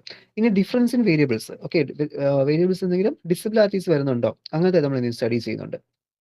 അതുപോലെ തന്നെ ഇതിലിനി ഒരു കുട്ടി പറയുകയാണെങ്കിൽ എനിക്ക് സയൻസ് ഇഷ്ടമാണ്, സയൻസ് ഹിസ്റ്ററി ഇഷ്ടമാണ്. ഓക്കെ, അപ്പോൾ എന്താണ്, അത് രണ്ടും അല്ലാത്തൊരു ഉത്തരവാണ്. ഓക്കെ, അപ്പോൾ അത് നമ്മൾ എന്ത് ചെയ്യുന്നുണ്ട്, അവിടെ സ്റ്റഡി ചെയ്യുന്നു. അപ്പോൾ അതാണ് നമ്മുടെ എന്താ ഇൻഫറൻഷ്യൽ അപ്രോച്ചിൽ വരുന്നത്. Okay, inferential approach. ഇനി അടുത്ത് എക്സ്പെരിമെന്റൽ അപ്രോച്ച് ആണെങ്കിൽ, in the case of an experimental approach, some variables are manipulated to the observer, the effort on other variable. Okay, അപ്പോൾ അതിൽ ഈ ഒരു എക്സ്പെരിമെന്റൽ അപ്രോച്ച് മീൻസ്, ഇപ്പോൾ ഒരു വേരിയബിൾ മറ്റൊരു വേരിയബിളോട് കൊടുക്കുമ്പോൾ ഓക്കെ എന്തെങ്കിലുമൊക്കെ ചേഞ്ചസ് ഉണ്ടാകുന്നുണ്ടോ എന്ന കേസ് നമ്മൾ എന്ത് ചെയ്യുന്നത്, അവിടെ ഒബ്സർവ് ചെയ്യുന്നത്. Okay, that is some variables are manipulated to observe the effects on the other variable. Okay, അപ്പോൾ ഒരു വേരിയബിൾ മാനിപ്പുലേറ്റ് ചെയ്തിട്ട് മറ്റൊരു വേരിയബിളോട് കൊടുക്കുന്ന സമയത്ത് എന്തെങ്കിലുമൊക്കെ ചേഞ്ച് വരുന്നുണ്ടോ, നമ്മൾ സാധാരണ പ്രാക്ടിക്കൽ ലാബ് എക്സ്പെരിമെന്റ് ചെയ്യുന്നത്. ഓക്കെ, നമ്മൾ എന്ത് ചെയ്യും, പൊട്ടൻഷ്യൽ മീറ്റർ എടുത്ത് വെക്കുന്നു, നമ്മൾ ഒരു റെസിസ്റ്റൻസ് വായി കൊടുക്കുന്നു, ഓരോ റെസിസ്റ്റൻസ് മാറ്റി മാറ്റി കൊടുക്കുന്നു, അതനുസരിച്ച് അവിടെ എന്തെങ്കിലും വേരിയേഷൻ വരുന്നുണ്ട്, അതാണ് ഓരോ വേരിയബിൾസ് എന്ന് പറയുന്നത്. ഓക്കെ, അതനുസരിച്ച് നോക്കുന്നു. അപ്പോൾ അതാണ് നമ്മുടെ എക്സ്പെരിമെന്റൽ അപ്രോച്ചിൽ വരുന്നത്. അപ്പോൾ എക്സ്പെരിമെന്റൽ അപ്രോച്ച് തന്നെ നമ്മൾ രണ്ട് തരത്തിൽ എന്ത് ചെയ്യുന്നുണ്ട്, ക്ലാസിഫൈ ചെയ്യുന്നുണ്ട്. Okay, experimental approaches are classified into two. First one field experiments and second one lab experiment. Okay, field experiment അല്ലെങ്കിൽ അടുത്ത എന്താണ്, ലബോറട്ടറി എക്സ്പെരിമെന്റ്. അപ്പോൾ ഇതിൽ ഫീൽഡ് എക്സ്പെരിമെന്റ് എന്ന് പറയുമ്പോൾ നമ്മളിപ്പോൾ ഒരു നാച്ചുറൽ സെറ്റപ്പിൽ, ഓക്കെ, ഔട്ട്സൈഡ് ദ ലാബ്, ഒരു ബിൽഡിങ്ങിനകത്തല്ലാതെ പുറത്ത് പോയിട്ട്, ഇപ്പോൾ ഫോർ എക്സാമ്പിൾ നിങ്ങളുടെ റോഡ് സൈഡിൽ പോയിട്ട് കോളേജിന്റെ ഫ്രണ്ടിൽ പോയിട്ട് നിങ്ങൾ നോക്കുവാണ്, അവിടെ നിങ്ങൾ കുറച്ച് ഇൻസ്ട്രുമെന്റ് ഒക്കെ വെച്ചിട്ടുണ്ട് എയർ പൊല്യൂഷൻ ചെക്ക് ചെയ്യാനായിട്ട്. Okay, the quality of air in front of our college. Okay, കോളേജിന് ഫ്രണ്ടിലുള്ള എയറിന്റെ ക്വാളിറ്റി. ഇനി അവിടെ തന്നെ നിങ്ങൾ ഡെസിബിൾ മീറ്റർ, സൗണ്ട് മീറ്റർ വെച്ചിരിക്കുവാണ്. The noise pollution in our college, in front of a college, അങ്ങനെ നിങ്ങൾ സ്റ്റഡീസ് ചെയ്യാം. ഓക്കെ, എത്ര നോയ്സ് പൊല്യൂഷൻ, അല്ലെങ്കിൽ അതുവഴി നമുക്ക് എന്ത് ചെയ്യാം, സൗണ്ട് പൊല്യൂഷൻ. ഇനി എന്തെങ്കിലും കുറച്ച് ജലാശയത്തിൽ പോയിട്ട് നിങ്ങൾ നോക്കണം, അവിടുത്തെ മലിനജലം ഉണ്ടോ, അല്ലെങ്കിൽ അവിടെ പ്ലാസ്റ്റിക് ഉണ്ടോ, പ്ലാസ്റ്റിക് ഡിപ്പോസിഷൻസ് ഉണ്ടോ. അപ്പോൾ അങ്ങനെയൊക്കെ നിങ്ങൾ നോക്കിക്കഴിഞ്ഞാൽ എന്ത് പറയാൻ പറ്റും, അത് നമുക്ക് ഫീൽഡ് എക്സ്പെരിമെന്റ് എന്ന് പറയാം. കാരണം നമ്മൾ എന്ത് ചെയ്യുന്നു, നാച്ചുറലോട്ട് പോയി എന്ത് ചെയ്യുവാണ്, നമ്മൾ എക്സ്പെരിമെന്റ് ചെയ്യുവാണ്. ഇനി ലാബ് എക്സ്പെരിമെന്റ് ആണെങ്കിൽ എന്തായിരിക്കും, that is which is the cause and effect relationship between independent and dependent variable is studied, controlled in all variable that might affect the relationship. അതായത് ഒരു ലബോറട്ടറി എക്സ്പെരിമെന്റ് എന്ന് പറയുമ്പോൾ നമ്മൾ എന്ത് ചെയ്യുന്നു, ഒരു ലാബിനുള്ളിൽ ഇതെല്ലാം സെറ്റപ്പ് ചെയ്യുവാണ്. ഇപ്പോൾ ലാബിനുള്ളിലാണ് ഞാനിപ്പോൾ ഒരു സ്റ്റഡി ചെയ്യുന്നതെങ്കിൽ എനിക്കിപ്പോൾ ഒരു എന്താ എന്തെങ്കിലും ഒരു ടെമ്പറേച്ചർ ഡിപ്പെൻഡൻസ്, ഇപ്പോൾ നിങ്ങളുടെ ലീസ് ഡിസ്ക് യൂസ് ചെയ്തിട്ട് എനിക്ക് അവിടെ കാർബോണിന്റെ എന്ത് ചെയ്യണം, തെർമൽ കണ്ടക്ടിവിറ്റി മെഷർ ചെയ്യണം. ഓക്കെ, അപ്പോൾ എനിക്ക് ആ കാർബോൺ തെർമൽ കണ്ടക്ടിവിറ്റി ഡിറ്റർമിൻ എനിക്ക് ലാബ് സെറ്റപ്പ് എനിക്ക് ഉണ്ടായിരിക്കും. കാരണം അവിടെ എന്ത് ചെയ്യണം, നമ്മുടെ ഒരു റൂം ടെമ്പറേച്ചറിലോ നാച്ചുറൽ ടെമ്പറേച്ചറിലോ എനിക്ക് എന്ത് ചെയ്യാൻ പറ്റില്ല, എനിക്ക് അതിൻ്റെ ആ ഒരു കാർബോണിനെ സ്റ്റഡി ചെയ്യാൻ പറ്റില്ല. അപ്പോൾ ഞാൻ എന്ത് ചെയ്യും, ഞാനൊരു എൻവയോൺമെന്റ് ഞാൻ അവിടെ ക്രിയേറ്റ് ചെയ്യുവാണ്. ഓക്കെ, അതായത് ബാക്കി ഫാക്ടേഴ്സ് ഒക്കെ മാറ്റിയിട്ട് ഞാൻ എന്ത് ചെയ്യുന്നു, കാർബോണിനെ ചൂടാക്കാൻ ശ്രമിക്കുവാണ്. ഓക്കെ, കാർബോൺ ഇങ്ങനെ ചൂടാക്കുന്നു. അപ്പോൾ ആ ഒരു സമയത്ത് എത്രത്തോളം ടെമ്പറേച്ചർ അതിന് ചേഞ്ച് വരുന്നു എന്നതൊക്കെ നമ്മൾ എന്ത് ചെയ്യുന്നുണ്ട് അവിടെ ചെയ്യുന്നുണ്ട്. അപ്പോൾ അങ്ങനെ നോക്കുമ്പോൾ നമ്മൾ അതിന്റെ അറ്റ്മോസ്ഫിയറിക് ടെമ്പറേച്ചർ എന്നതിനെ നമ്മൾ എന്ത് ചെയ്യുന്നു കൺട്രോൾ ചെയ്യുവാണ്. അറ്റ്മോസ്ഫിയർ ടെമ്പറേച്ചർ മാറ്റി നമ്മൾ എന്ത് ചെയ്യുന്നു അവിടെ പുതിയ ടെമ്പറേച്ചർ അതിന് കൊടുക്കണം. അപ്പോൾ അങ്ങനെ വരുന്ന സമയത്ത് നമുക്ക് പറയാം എന്താണ് that is the laboratory experiment or lab experiment which is cause and effect relationship between independent and dependent variable ഈ studied by controlling all other variables. Okay, ബാക്കിയെല്ലാ വേരിയബിൾസിനെ കൺട്രോൾ ചെയ്തിട്ട് ഇതിന്റെ കോസും എഫക്റ്റും നമ്മൾ എന്ത് ചെയ്യുന്നുണ്ട് ഇതിനകത്ത് സ്റ്റഡി ചെയ്യുന്നുണ്ട്. ഓക്കെ, അപ്പൊ അങ്ങനെ വരുന്ന ആ ഒരു കേസാണ് നമ്മൾ എന്തെന്ന് പറയുന്നത് ലാബ് എക്സ്പെരിമെന്റ്. നമ്മൾ ലാബിൽ ചെയ്യുന്ന എല്ലാ പ്രാക്ടിക്കലും എന്ത് തന്നെയാണ് ഇതുപോലത്തെ ഒരു കൺട്രോൾഡ് എൻവയോൺമെന്റിലാണ് നമ്മൾ എന്ത് ചെയ്യുന്നത് അതവിടെ ചെയ്യുന്നത്. കൺട്രോൾഡ് എൻവയോൺമെന്റ് മീൻസ് നമുക്ക് തന്നെ എന്ത് ചെയ്യാൻ പറ്റും അവിടെ കൊടുക്കുന്ന ടെമ്പറേച്ചർ അതൊക്കെ നമുക്ക് തന്നെ വേരി ചെയ്യാം. ഇപ്പൊ നാച്ചുറൽ കൊണ്ടുവച്ചാണ് ചെയ്യുന്നതെങ്കിൽ നാച്ചുറൽ എനിക്ക് എന്ത് ചെയ്യാൻ പറ്റില്ല, എനിക്കൊന്നും വേരി ചെയ്യാൻ പറ്റില്ല. കാരണം എന്തല്ല എനിക്ക് കൺട്രോളബിൾ അല്ല. അപ്പോൾ ലാബ് എക്സ്പെരിമെന്റ് ആകുമ്പോൾ എല്ലാം എന്താണ് നമ്മുടെ കൺട്രോളിലായിരിക്കും നമ്മൾ എന്ത് ചെയ്യുന്നത് അവിടെ ചെയ്യുന്നത്. ഇനി അടുത്ത് മൂന്നാമത് നമ്മൾ പറഞ്ഞാണ് സിമുലേഷൻ അപ്രോച്ച് എന്ന് പറഞ്ഞു. ഓക്കെ, അപ്പോൾ ഒന്നെന്തായിരുന്നു that is inferential approach, second one experimental approach, third one simulation approach. അപ്പോൾ സിമുലേഷൻ അപ്രോച്ച് നമ്മൾ വേറെ ഒന്നുമില്ല, നമുക്ക് എന്ത് ചെയ്യാൻ പറ്റും ഒരു എൻവയോൺമെന്റ് നമ്മൾ തന്നെ എന്ത് ചെയ്യുന്നു അവിടെ മേക്കപ്പ് ചെയ്യുന്നുണ്ട്. ഓക്കെ, അതായത് ഇപ്പോൾ നമുക്കൊരു എന്താ ഒരു കൊളിഷൻ അല്ലെങ്കിൽ നമുക്കിപ്പോൾ നമുക്ക് ആർട്ടിഫിഷ്യൽ സണ്ണൊക്കെ നമ്മൾ എന്ത് ചെയ്യുന്നു ചൈനയിൽ നിർമ്മിക്കുന്നു കേട്ടിട്ടുണ്ട്. അപ്പോൾ അങ്ങനെ എന്തെങ്കിലും വരുമ്പോൾ നമുക്ക് എന്ത് ചെയ്യാൻ പറ്റും അവിടെ നമുക്ക് കൺട്രോൾ രീതിയിൽ നമ്മൾ തന്നെ എന്ത് ചെയ്യണം ഒരു ആർട്ടിഫിഷ്യൽ സണ്ണിനെ അവിടെ നിർമ്മിക്കുകയാണ്. അപ്പോൾ അത് അല്ലെങ്കിൽ അത് വെച്ച് നമുക്ക് എന്ത് ചെയ്യാം ബാക്കി സ്റ്റഡീസ് നമുക്ക് അവിടെ ചെയ്യാൻ സാധിക്കും. അപ്പോൾ അങ്ങനെ വരുമ്പോൾ നമ്മൾ എന്ത് ചെയ്യണം നമ്മൾ അതിൻ്റെ സിമുലേഷൻസ് അവിടെ ക്രിയേറ്റ് ചെയ്യുകയാണ്. അതായത് റിയൽ ആയിട്ടുള്ള ഒരു ഒബ്ജക്റ്റ് നമ്മൾ എന്ത് ചെയ്യുന്നു നമ്മുടെ ലബോറട്ടറിക്കകത്ത് അത് നമ്മൾ എന്ത് ചെയ്യണം മേക്കപ്പ് ചെയ്ത് എടുക്കുകയാണ് ചെയ്യുന്നത്. ഓക്കെ, അപ്പോൾ അവിടെ നമ്മൾ പുതുതായിട്ട് എന്ത് ചെയ്യുകയാണ് ഒരു എന്താണോ റിയൽ ആയിട്ടുള്ളത് ഇപ്പോൾ സണ്ണ് റിയൽ ആയിട്ടുണ്ട് അത് നമ്മൾ എന്ത് ആർട്ടിഫിഷ്യലി അതിനകത്ത് മേക്കപ്പ് ചെയ്യുന്നു. എന്നിട്ട് അതിന് സ്റ്റഡീസ് ചെയ്ത് കഴിഞ്ഞാൽ നമുക്ക് എന്താ പറയുക അതിന് സിമുലേഷൻസ് പറയാൻ പറ്റും. ഇപ്പോൾ കമ്പ്യൂട്ടറിൽ തന്നെ നമുക്ക് സിമുലേഷൻസ് ഉണ്ട്. ഫോർ എക്സാമ്പിൾ നിങ്ങളിപ്പോൾ പൊട്ടൻഷ്യൽ മീറ്റർ എക്സ്പെരിമെന്റ് ചെയ്യുന്ന ലാബിലാണ്. അപ്പോൾ നിങ്ങൾക്ക് വേണമെങ്കിൽ ചെയ്തുകൊണ്ട് എന്ത് ചെയ്യാം നിങ്ങൾക്ക് വേണമെങ്കിൽ അങ്ങനത്തെ എക്സ്പെരിമെന്റ് നിങ്ങളുടെ സിസ്റ്റത്തിൽ എന്ത് ചെയ്യാൻ പറ്റും ചെയ്തു നോക്കാൻ പറ്റും. അതിനുള്ള സോഫ്റ്റ്വെയർസ് ഉണ്ട്. ഓക്കെ, വിർച്വൽ ലാബ്സ് ഒക്കെ യൂസ് ചെയ്യാൻ പറ്റും. അതോടെ നമുക്ക് കണ്ടക്ട് ചെയ്യാൻ പറ്റും. അപ്പോൾ അങ്ങനെ വരുന്നതൊക്കെ എന്താണ് അതിനാണ് നമ്മൾ സിമുലേഷൻസ് എന്ന് പറയുന്നത്. Okay, simulations. അപ്പോൾ അത് നമുക്ക് എന്ത് ചെയ്യാം കംപ്ലീറ്റ് ആയിട്ട് നമുക്ക് അതിലെല്ലാം നമുക്ക് എന്ത് കൺട്രോൾ ചെയ്യും. ഫോർ എക്സാമ്പിൾ ഇപ്പോൾ ഞാൻ പറഞ്ഞില്ലേ സണ്ണിന്റെ കേസ്, അപ്പോൾ സണ്ണിലെ ടെമ്പറേച്ചർ കൂടുമ്പോൾ എത്ര വരും കുറയുമ്പോൾ എത്ര വരും എന്ന സിറ്റുവേഷൻ നമുക്ക് ഇത് എന്ത് ചെയ്യാൻ പറ്റും അവിടെ കൺട്രോൾ ചെയ്യാൻ പറ്റുന്നുണ്ട്. അപ്പോൾ അതാണ് സിമുലേഷൻ. റിയൽ ആയിട്ടുള്ള ഒരു ഒബ്ജക്റ്റിനെ നമ്മൾ എന്ത് ചെയ്യുന്നുണ്ട് ആർട്ടിഫിഷ്യലി നമ്മുടെ ലാബിലോ അല്ലെങ്കിൽ നമ്മളൊരു എൻവയോൺമെന്റ് നമ്മൾ കൊണ്ടുവരുവാണ്. അപ്പോൾ അതിനെന്ത് പറയാൻ പറ്റും നമുക്ക് അവിടെ സിമുലേഷൻ അപ്രോച്ചസിൽ ഉൾപ്പെടുത്താൻ പറ്റും. ഓക്കെ, അപ്പോൾ ഇത്രയാണ് നമ്മൾ എന്തിൽ വരുന്നത് ക്വാണ്ടിറ്റേറ്റീവ് അപ്രോച്ചിൽ വരുന്നത്. Okay, quantitative research. അടുത്തെന്താണ് ക്വാളിറ്റേറ്റീവ് റിസർച്ച് ആണ്. Okay, qualitative research. അപ്പോൾ qualitative approach the information or data is collected through observation, interviews, films, video tapes, case studies, documents, etc. This approach is concerned with the subject assessment of altitude, attitudes, opinion, behavior. Here the research is a function of researchers insight and impression. Okay, അപ്പോൾ qualitative research എന്ന് വെച്ച് കഴിഞ്ഞാൽ ഇവിടെ നമ്മൾ എന്ത് ചെയ്യുന്നില്ല നമുക്ക് കാണാൻ പറ്റുന്ന ഒരു ഒബ്ജക്റ്റോ അല്ലെങ്കിൽ നമുക്ക് കയ്യിലെടുക്കാവുന്ന ഒരു ഒബ്ജക്റ്റ് നമ്മൾ എന്ത് ചെയ്യുന്നില്ല യൂസ് ചെയ്യുന്നില്ല. ജസ്റ്റ് എന്താണ് ഒന്നുകിൽ ഒബ്സർവേഷൻസ് ആയിരിക്കും. ഓക്കെ, ഇപ്പൊ നമ്മളിവിടെ നിന്നിട്ട് ഒരു കുട്ടിയുടെ ഒരു ബിഹേവിയറിനെ കുറിച്ച് നമ്മൾ ഒബ്സർവ് ചെയ്യുകയാണ്. ഓക്കെ, ഒരു കുട്ടി ക്ലാസ്സിൽ എന്ത് ചെയ്തു സ്ഥിരമായിട്ട് ലേറ്റ് ആയിട്ട് വരുന്നത്. അപ്പോൾ ആ ടീച്ചർ എന്ത് ചെയ്യും ആ കുട്ടിയെ അവിടെ ഒബ്സർവ് ചെയ്യാൻ തുടങ്ങും. ഓക്കെ, ഇപ്പൊ 2 ദിവസം സമയം താമസിച്ച് വന്നു കഴിഞ്ഞാൽ 3-ാമത്തെ ദിവസം തൊട്ട് എന്ത് ചെയ്യും ടീച്ചർ ആ കുട്ടിയെ ഒബ്സർവ് ചെയ്യും. അപ്പോൾ ടീച്ചർ ആ കുട്ടിയെ ഒബ്സർവ് ചെയ്യാൻ എന്തെങ്കിലും ടൂൾസ് യൂസ് ചെയ്യുന്നുണ്ടോ ഒന്നും യൂസ് ചെയ്യുന്നില്ല. ടീച്ചർ ജസ്റ്റ് എന്ത് ചെയ്യാണ് നോക്കുവാണ്. അപ്പോൾ ഇന്ന് എത്ര മണിക്ക് വന്നു 9:45 9:45 നാളെ എത്ര മണിക്ക് വന്നു വീണ്ടും 9:45. അപ്പോൾ എന്തായിരിക്കും എന്താണ് ഈ കുട്ടി ഇങ്ങനെ വരുന്നത് നോക്കും. ഓക്കെ, കുറച്ച് ആ കുട്ടിയുടെ എന്ത് ചെയ്യും ഇന്റർവ്യൂ നടത്തും അല്ലെങ്കിൽ ചോദിക്കും എന്തുകൊണ്ടാണ് ഇത്ര അപ്പോൾ എന്ത് ബസ് ലേറ്റ് അല്ലെങ്കിൽ ഞാൻ വരുന്ന ബസ് 9:45. അപ്പോൾ ടീച്ചർ എന്ത് ചെയ്യുന്നു ടീച്ചറിന് അറിയാൻ പറ്റും എന്തുകൊണ്ടാണ് അത് ബസ് ലേറ്റ് ആവേണ്ടത് കുട്ടി അവിടെ താമസിക്കുന്നത്. അപ്പോൾ അങ്ങനത്തെ ആ ഒരു കേസ് അത് റിസർച്ച് എന്നല്ല പറഞ്ഞത് ഒരു മെത്തേഡ് ഒബ്സർവേഷൻ കേസ് പറഞ്ഞത്. ഓക്കെ, അങ്ങനെ നമുക്ക് ഒബ്സർവ് ചെയ്യാം. ഇങ്ങനെ പുറത്തുനിന്നുള്ള ഒബ്സർവേഷൻ വഴി നമ്മൾ എന്ത് ചെയ്യണം അവിടെ ക്വാളിറ്റേറ്റീവ് റിസർച്ച് ഡാറ്റാസ് കളക്ട് ചെയ്യുന്നുണ്ട്. ഇനി ഇന്റർവ്യൂസ് നമുക്ക് നടത്താം. ഓക്കെ, ഇപ്പോൾ ഒരു ഗ്രൂപ്പ് ഓഫ് ആൾക്കാർ അവരെന്ത് ചെയ്യണം കുറച്ച് വാട്ടർ സ്കേഴ്സിറ്റി ഓക്കെ അവർക്ക് ശുദ്ധജലം കിട്ടുന്നില്ല. നമുക്ക് എന്ത് ചെയ്യാം അവരെ ചെന്ന് നമുക്ക് ഇന്റർവ്യൂ ചെയ്ത് നോക്കാം. ഓക്കെ, അങ്ങനെ പിന്നെ ചിലതൊക്കെ വെച്ചാൽ ചില റിസർച്ച് ഈ ഫിലിം സ്റ്റഡീസ് ഉണ്ട്. നമ്മുടെ Malayalam and mass media communications ഒക്കെ പഠിക്കുന്നവർക്കും PG ജേർണലിസം ഒക്കെ ചെയ്യുന്നവർക്കൊക്കെ അവർക്ക് വരുന്ന റിസർച്ചുകളിൽ അവർക്ക് ഫിലിംസിന്റെ അനാലിസിസ് ഉണ്ട്. നിങ്ങൾ ജസ്റ്റ് റിസർച്ച് ഞാൻ കഴിഞ്ഞ ദിവസം അയച്ചില്ലേ റിസർച്ച് പേപ്പർ ആ ഗ്രൂപ്പിൽ അത് സയൻസ് ഡയറക്ടറിൽ നിന്ന് വരുന്നതാണ് അല്ലെങ്കിൽ റിസർച്ച് ഗേറ്റ് ആയിരിക്കും. അവിടെ കയറിയിട്ട് ഫിലിം സ്റ്റഡി റിപ്പോർട്ട്സിനൊക്കെ ഒന്ന് നോക്കിയാൽ മതി. അവരെന്ത് ഫിലിംസിനെയൊക്കെ സ്റ്റഡി ചെയ്ത് എന്ത് ചെയ്യും അവിടെ എടുക്കാറുണ്ട്. ഓക്കെ, അതൊക്കെ എന്താണ് ഒരു ക്വാളിറ്റേറ്റീവ് റിസർച്ച് അല്ലെങ്കിൽ ക്വാളിറ്റേറ്റീവ് അപ്രോച്ചിലാണ് എന്ത് ചെയ്യുന്നത് അവിടെ നമുക്ക് വരുന്നത്. ഓക്കെ, അപ്പോൾ ഇതൊക്കെയാണ് നമുക്ക് ആ ഒരു 2 ക്ലാസിഫിക്കേഷൻ വരുന്നത്. മെയിൻലി എന്തൊക്കെയായിരുന്നു That is first one quantitative research and second qualitative research. Okay, qualitative research, quality based അല്ലെങ്കിൽ അതിന്റെ ഒരു എന്താ നമുക്ക് ആ ഒരു മെഷറബിൾ പ്രോപ്പർട്ടീസ് അല്ലാത്ത പ്രോപ്പർട്ടീസ് എടുക്കുന്നതിന് നമ്മൾ എന്ത് പറയുന്നത് അവിടുത്തെ ക്വാളിറ്റേറ്റീവ് അപ്രോച്ച് പറയുന്നത്. പിന്നെ കേസ് സ്റ്റഡീസ്, ഡോക്യുമെന്റ്സ് ഇതെല്ലാം എന്താണ് ക്വാളിറ്റേറ്റീവ് അപ്രോച്ചസിൽ വരുന്നതാണ്. ഓക്കെ, ഇതാണ് ആ ഒരു കുറച്ച് കേസായിട്ട് നമുക്ക് ഇവിടെ പറയാനായിട്ട് വരുന്നത്. ദെൻ നമുക്ക് ഈ ഒരു ടോപ്പിക്കിൽ നമുക്ക് ജസ്റ്റ് നോക്കാം. ഇനി നമുക്ക് ആ പ്രീവിയസ് ക്വസ്റ്റ്യൻ ഒന്ന് നോക്കാം, എന്തൊക്കെയാണ് റിസർച്ച് മെത്തഡോളജിയിൽ ചോദിച്ചിട്ടുള്ളതെന്ന്. അപ്പോൾ സിഗ്നിഫിക്കൻസ് ഓഫ് എ റിസർച്ച്, എന്താണ് റിസർച്ചിന്റെ ആവശ്യകത? ഓക്കെ, അപ്പോൾ റിസർച്ചിന്റെ ആവശ്യകത നമ്മൾ ഒബ്ജക്റ്റീവ്സ് ഒക്കെ പറഞ്ഞു, മോട്ടീവ്സും പറഞ്ഞു. ഇനി എന്താണ് ബേസിക്കലി നമുക്ക് റിസർച്ച് കൊണ്ട് നമുക്ക് കിട്ടുന്നത്? Okay, that is research enable one to understand new development in one's own field. Okay, അതായത് നമ്മുടെ ഫീൽഡ് തന്നെ, ഇപ്പോൾ നമ്മളെ സംബന്ധിച്ച് നമ്മുടെ ഫീൽഡ് ഫിസിക്സ് ആണ്. ഓക്കെ, അപ്പോൾ ഫിസിക്സിൽ തന്നെ നമ്മളിപ്പോൾ റിസർച്ച് ചെയ്യാൻ പോയി കഴിഞ്ഞാൽ നമുക്ക് എന്ത് ചെയ്യാൻ പറ്റും? ഒന്ന്, നമ്മൾ റിസർച്ച് ചെയ്യുന്നതിനെ കുറിച്ച് നമുക്കൊരു അറിവുണ്ടാവും. അത് മാത്രമല്ല, നമുക്ക് മറ്റ് പലരും എന്തൊക്കെ റിസർച്ച് ചെയ്യുന്നുണ്ട്, അല്ലെങ്കിൽ ഇപ്പോൾ റിസർച്ച് നമ്മുടെ ഈ ഒരു സബ്ജക്റ്റിന്റെ നില എന്താണെന്ന് നമുക്ക് അറിയാൻ പറ്റും. ഇപ്പം നിങ്ങൾ തന്നെ ഇപ്പോൾ S5 നിങ്ങളുടെ പ്രോജക്റ്റ് സ്റ്റാർട്ട് ചെയ്യുന്ന സമയത്ത് നിങ്ങൾ എന്ത് ചെയ്യും? മുൻപത്തെ പ്രോജക്റ്റുകളെ കുറിച്ചുകൂടെ നോക്കും. അപ്പോൾ അല്ലെങ്കിൽ ചിലരെങ്ങനെ പ്രോജക്റ്റ് ചെയ്യുന്നത്, ജസ്റ്റ് ടീച്ചർ പറയുന്നത് കേട്ടിട്ട് എന്ത് ചെയ്യും? ഇന്ന ടോപ്പിക്ക് ആരെങ്കിലുമൊക്കെ ചെയ്യും, അങ്ങനെ എടുക്കുക. അങ്ങനെയല്ല, നമ്മൾ പ്രോജക്റ്റ് ചെയ്യുമ്പോൾ ഇപ്പോൾ നമ്മൾ ഇൻവോൾവ് ചെയ്ത് ചെയ്യണം. ഓക്കെ, ഗ്രൂപ്പ് ആണെങ്കിലും നമ്മൾ ഇനിഷ്യേറ്റ് ചെയ്ത് നമ്മൾ എന്ത് ചെയ്യണം? അതിൽ കംപ്ലീറ്റ്ലി ഇൻവോൾവ് ആയിരിക്കണം. എന്നാലേ നമ്മൾ എന്ത് ചെയ്യും? നമ്മൾ ഈ ഒരു ഫിസിക്സ് പഠിക്കുന്നത് നമുക്കൊരു യൂസോടെ വരത്തുള്ളൂ. നമ്മൾ എന്ത് ചെയ്യുന്നുണ്ട്?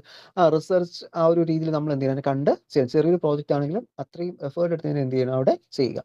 നമ്മൾ എന്ത് ചെയ്യും? പല റിസർച്ചുകൾ നമ്മൾ നോക്കും. മുൻപത്തെ കുട്ടികൾ എന്തൊക്കെ ചെയ്തിട്ടുണ്ട്, നമ്മുടെ സീനിയേഴ്സ് എന്തൊക്കെ ചെയ്തിട്ടുണ്ട്. ഓക്കെ, അപ്പോൾ ഞാൻ അതിനുവേണ്ടി നിങ്ങൾക്ക് ഒരുപാട് മുൻപത്തെ ആ ഒരു PDF സെൻഡ് ചെയ്തിട്ടുണ്ട് ആ ഗ്രൂപ്പിൽ. ഓക്കെ, പ്രോജക്റ്റ് റിസർച്ച് സെക്ഷന് താഴെ ഒരുപാട് റിസർച്ച് പേപ്പർ അല്ല, പ്രോജക്റ്റ് പേപ്പറുകളുണ്ട്. നിങ്ങൾ അതൊക്കെ എടുത്ത് വായിച്ചു നോക്കുക. ഓക്കെ, അപ്പോൾ നമുക്ക് പുതിയൊരു ഐഡിയ കിട്ടും. ഓക്കെ, ഇന്ന നമുക്ക് ചെയ്യാം, ഇന്ന നമുക്ക് അവിടെ പുതുതായിട്ട് എന്ത് ചെയ്യാൻ പറ്റും. അപ്പോൾ നമ്മൾ തന്നെ ചെയ്യുന്ന സമയത്ത് വൈവയ്ക്ക് പോകുന്ന സമയത്ത് നമുക്ക് യൂസ്ഫുൾ ആയിരിക്കും. ഓക്കെ, വൈവയ്ക്ക് ഒരു ക്വസ്റ്റ്യൻ ചോദിക്കും. നമ്മുടെ ആ ഒരു ലാസ്റ്റ് പ്രോജക്റ്റ് വൈവ ഉണ്ട്, ആ ഒരു സമയത്ത് അവർ ക്വസ്റ്റ്യൻ ചോദിക്കും. നിങ്ങൾ എങ്ങനെ ചെയ്തു, എന്തൊക്കെയാണ്, എന്തുകൊണ്ടാണ് ഇത് ചെയ്യേണ്ട, മോട്ടിവേഷൻ എന്താണ് ഇതുകൊണ്ടുള്ള ഉപയോഗം, അങ്ങനെയൊക്കെ അവർ ക്വസ്റ്റ്യൻസ് അവിടെ ഉണ്ടാവും. അപ്പോൾ നമുക്ക് എന്തെങ്കിലും കറക്റ്റ് ആയിട്ട് പറയാൻ പറ്റും. ഓക്കെ, അപ്പോൾ ഇതിലൊരു for a research student help to serve as a PhD degree for some professional and it is livelihood for some other gives prestigious position. അപ്പോൾ നേരത്തെ പറഞ്ഞ കാര്യം തന്നെ എന്ത് ചെയ്തു? PhD ആണെങ്കിൽ നമുക്ക് അവിടെ ചിലർക്ക് അത് പ്രൊഫഷണൽ ആയിരിക്കും. ഈ PhD തന്നെ ചെയ്യുന്ന സമയത്ത് സ്റ്റൈഫൻസുകൾ കിട്ടുന്നവരുണ്ട്. ഓക്കെ, നമുക്ക് PG കഴിഞ്ഞ് നെറ്റും JRF ഉണ്ടെങ്കിൽ, JRF ഉണ്ടെങ്കിൽ ഓക്കെ, നമുക്ക് ശരിക്കും മാസം 30,000 പെർ ആ ഒരു രീതിയിൽ എന്ത് ചെയ്യുന്നുണ്ട്? നമുക്ക് ഇങ്ങോട്ട് സ്റ്റൈഫൻഡ് ആയിട്ട് നമുക്ക് എന്ത് ചെയ്യാം? PhD ചെയ്യാൻ പറ്റും. അവരുടെ റിസ്കിൽ തന്നെ നമുക്ക് തന്നെ ലാബിന്റെ അപ്പാരറ്റസും ബാക്കിയെല്ലാം വാങ്ങേണ്ട കാശ് ആരും ഗവൺമെന്റ് ഓഫ് ഇന്ത്യ നമുക്ക് ഇങ്ങോട്ട് തരും. ഓക്കെ, അങ്ങനെ PhD ചെയ്യുന്നവരൊക്കെ ഉണ്ട്. സെൻട്രൽ യൂണിവേഴ്സിറ്റിയിൽ PhD ചെയ്താൽ അങ്ങനെയാണ്. കേരള യൂണിവേഴ്സിറ്റിയിലെ ഡയറക്റ്റ് PhDക്ക് അത്രയും സ്കോളർഷിപ്പുകൾ ഇല്ലെന്ന് തോന്നുന്നു. എനിക്ക് കറക്റ്റ് അറിയത്തില്ല. JRF വഴി കയറി കഴിഞ്ഞാൽ സെൻട്രൽ ഗവൺമെന്റ് ഇതുപോലത്തെ സ്കീം വഴി എന്ത് കിട്ടും? ഇങ്ങനത്തെ പോസിബിലിറ്റീസ് ഉണ്ട്. ഓക്കെ, എന്ത് അപ്പാരറ്റസ് വാങ്ങിക്കാനായാലും എന്തിനുള്ള ചിലവ് അവർ നോക്കിക്കോളും. ഓക്കെ, അങ്ങനെയൊക്കെ വരുന്നുണ്ട്. അപ്പോൾ അങ്ങനെ ചെയ്യുന്നവരുണ്ട്. ദെൻ ചിലർ പൊസിഷന് വേണ്ടിയിട്ടും പിന്നെ നോളജ് അക്യൂർ ചെയ്യാൻ, ഇങ്ങനെയൊക്കെയാണ് എന്ത് ചെയ്യുന്നത്? അവിടെ നമ്മളൊരു PhDs അല്ലെങ്കിൽ നമ്മൾ റിസർച്ച് എന്ത് ചെയ്യുന്നത്? അവിടെ നമ്മൾ ചെയ്യുന്നത്. Okay, research make one two discriminate between good and bad studies publish in the journals. അപ്പോൾ അത് തന്നെ ഒരു റിസർച്ചിൽ ഇപ്പോൾ എന്തെങ്കിലും ഒരു മിസ്റ്റേക്ക് ഉണ്ടെങ്കിൽ, ഓക്കെ, മുൻപത്തെ ഒരാൾ കണ്ടുപിടിച്ച ഒരു മിസ്റ്റേക്ക് ഉണ്ടെങ്കിൽ നമുക്ക് എന്ത് ചെയ്യാം? അത് നമുക്ക് തിരുത്തി പുതുതായിട്ട് നമുക്ക് എന്ത് ചെയ്യാൻ പറ്റും? അവിടെ പബ്ലിഷ് ചെയ്യാൻ പറ്റും. ഇപ്പോൾ നമ്മൾ തന്നെ ഈ ചെയ്യുന്ന എല്ലാ റിസർച്ചും പുതിയ റിസർച്ച് ഒന്നും അല്ല.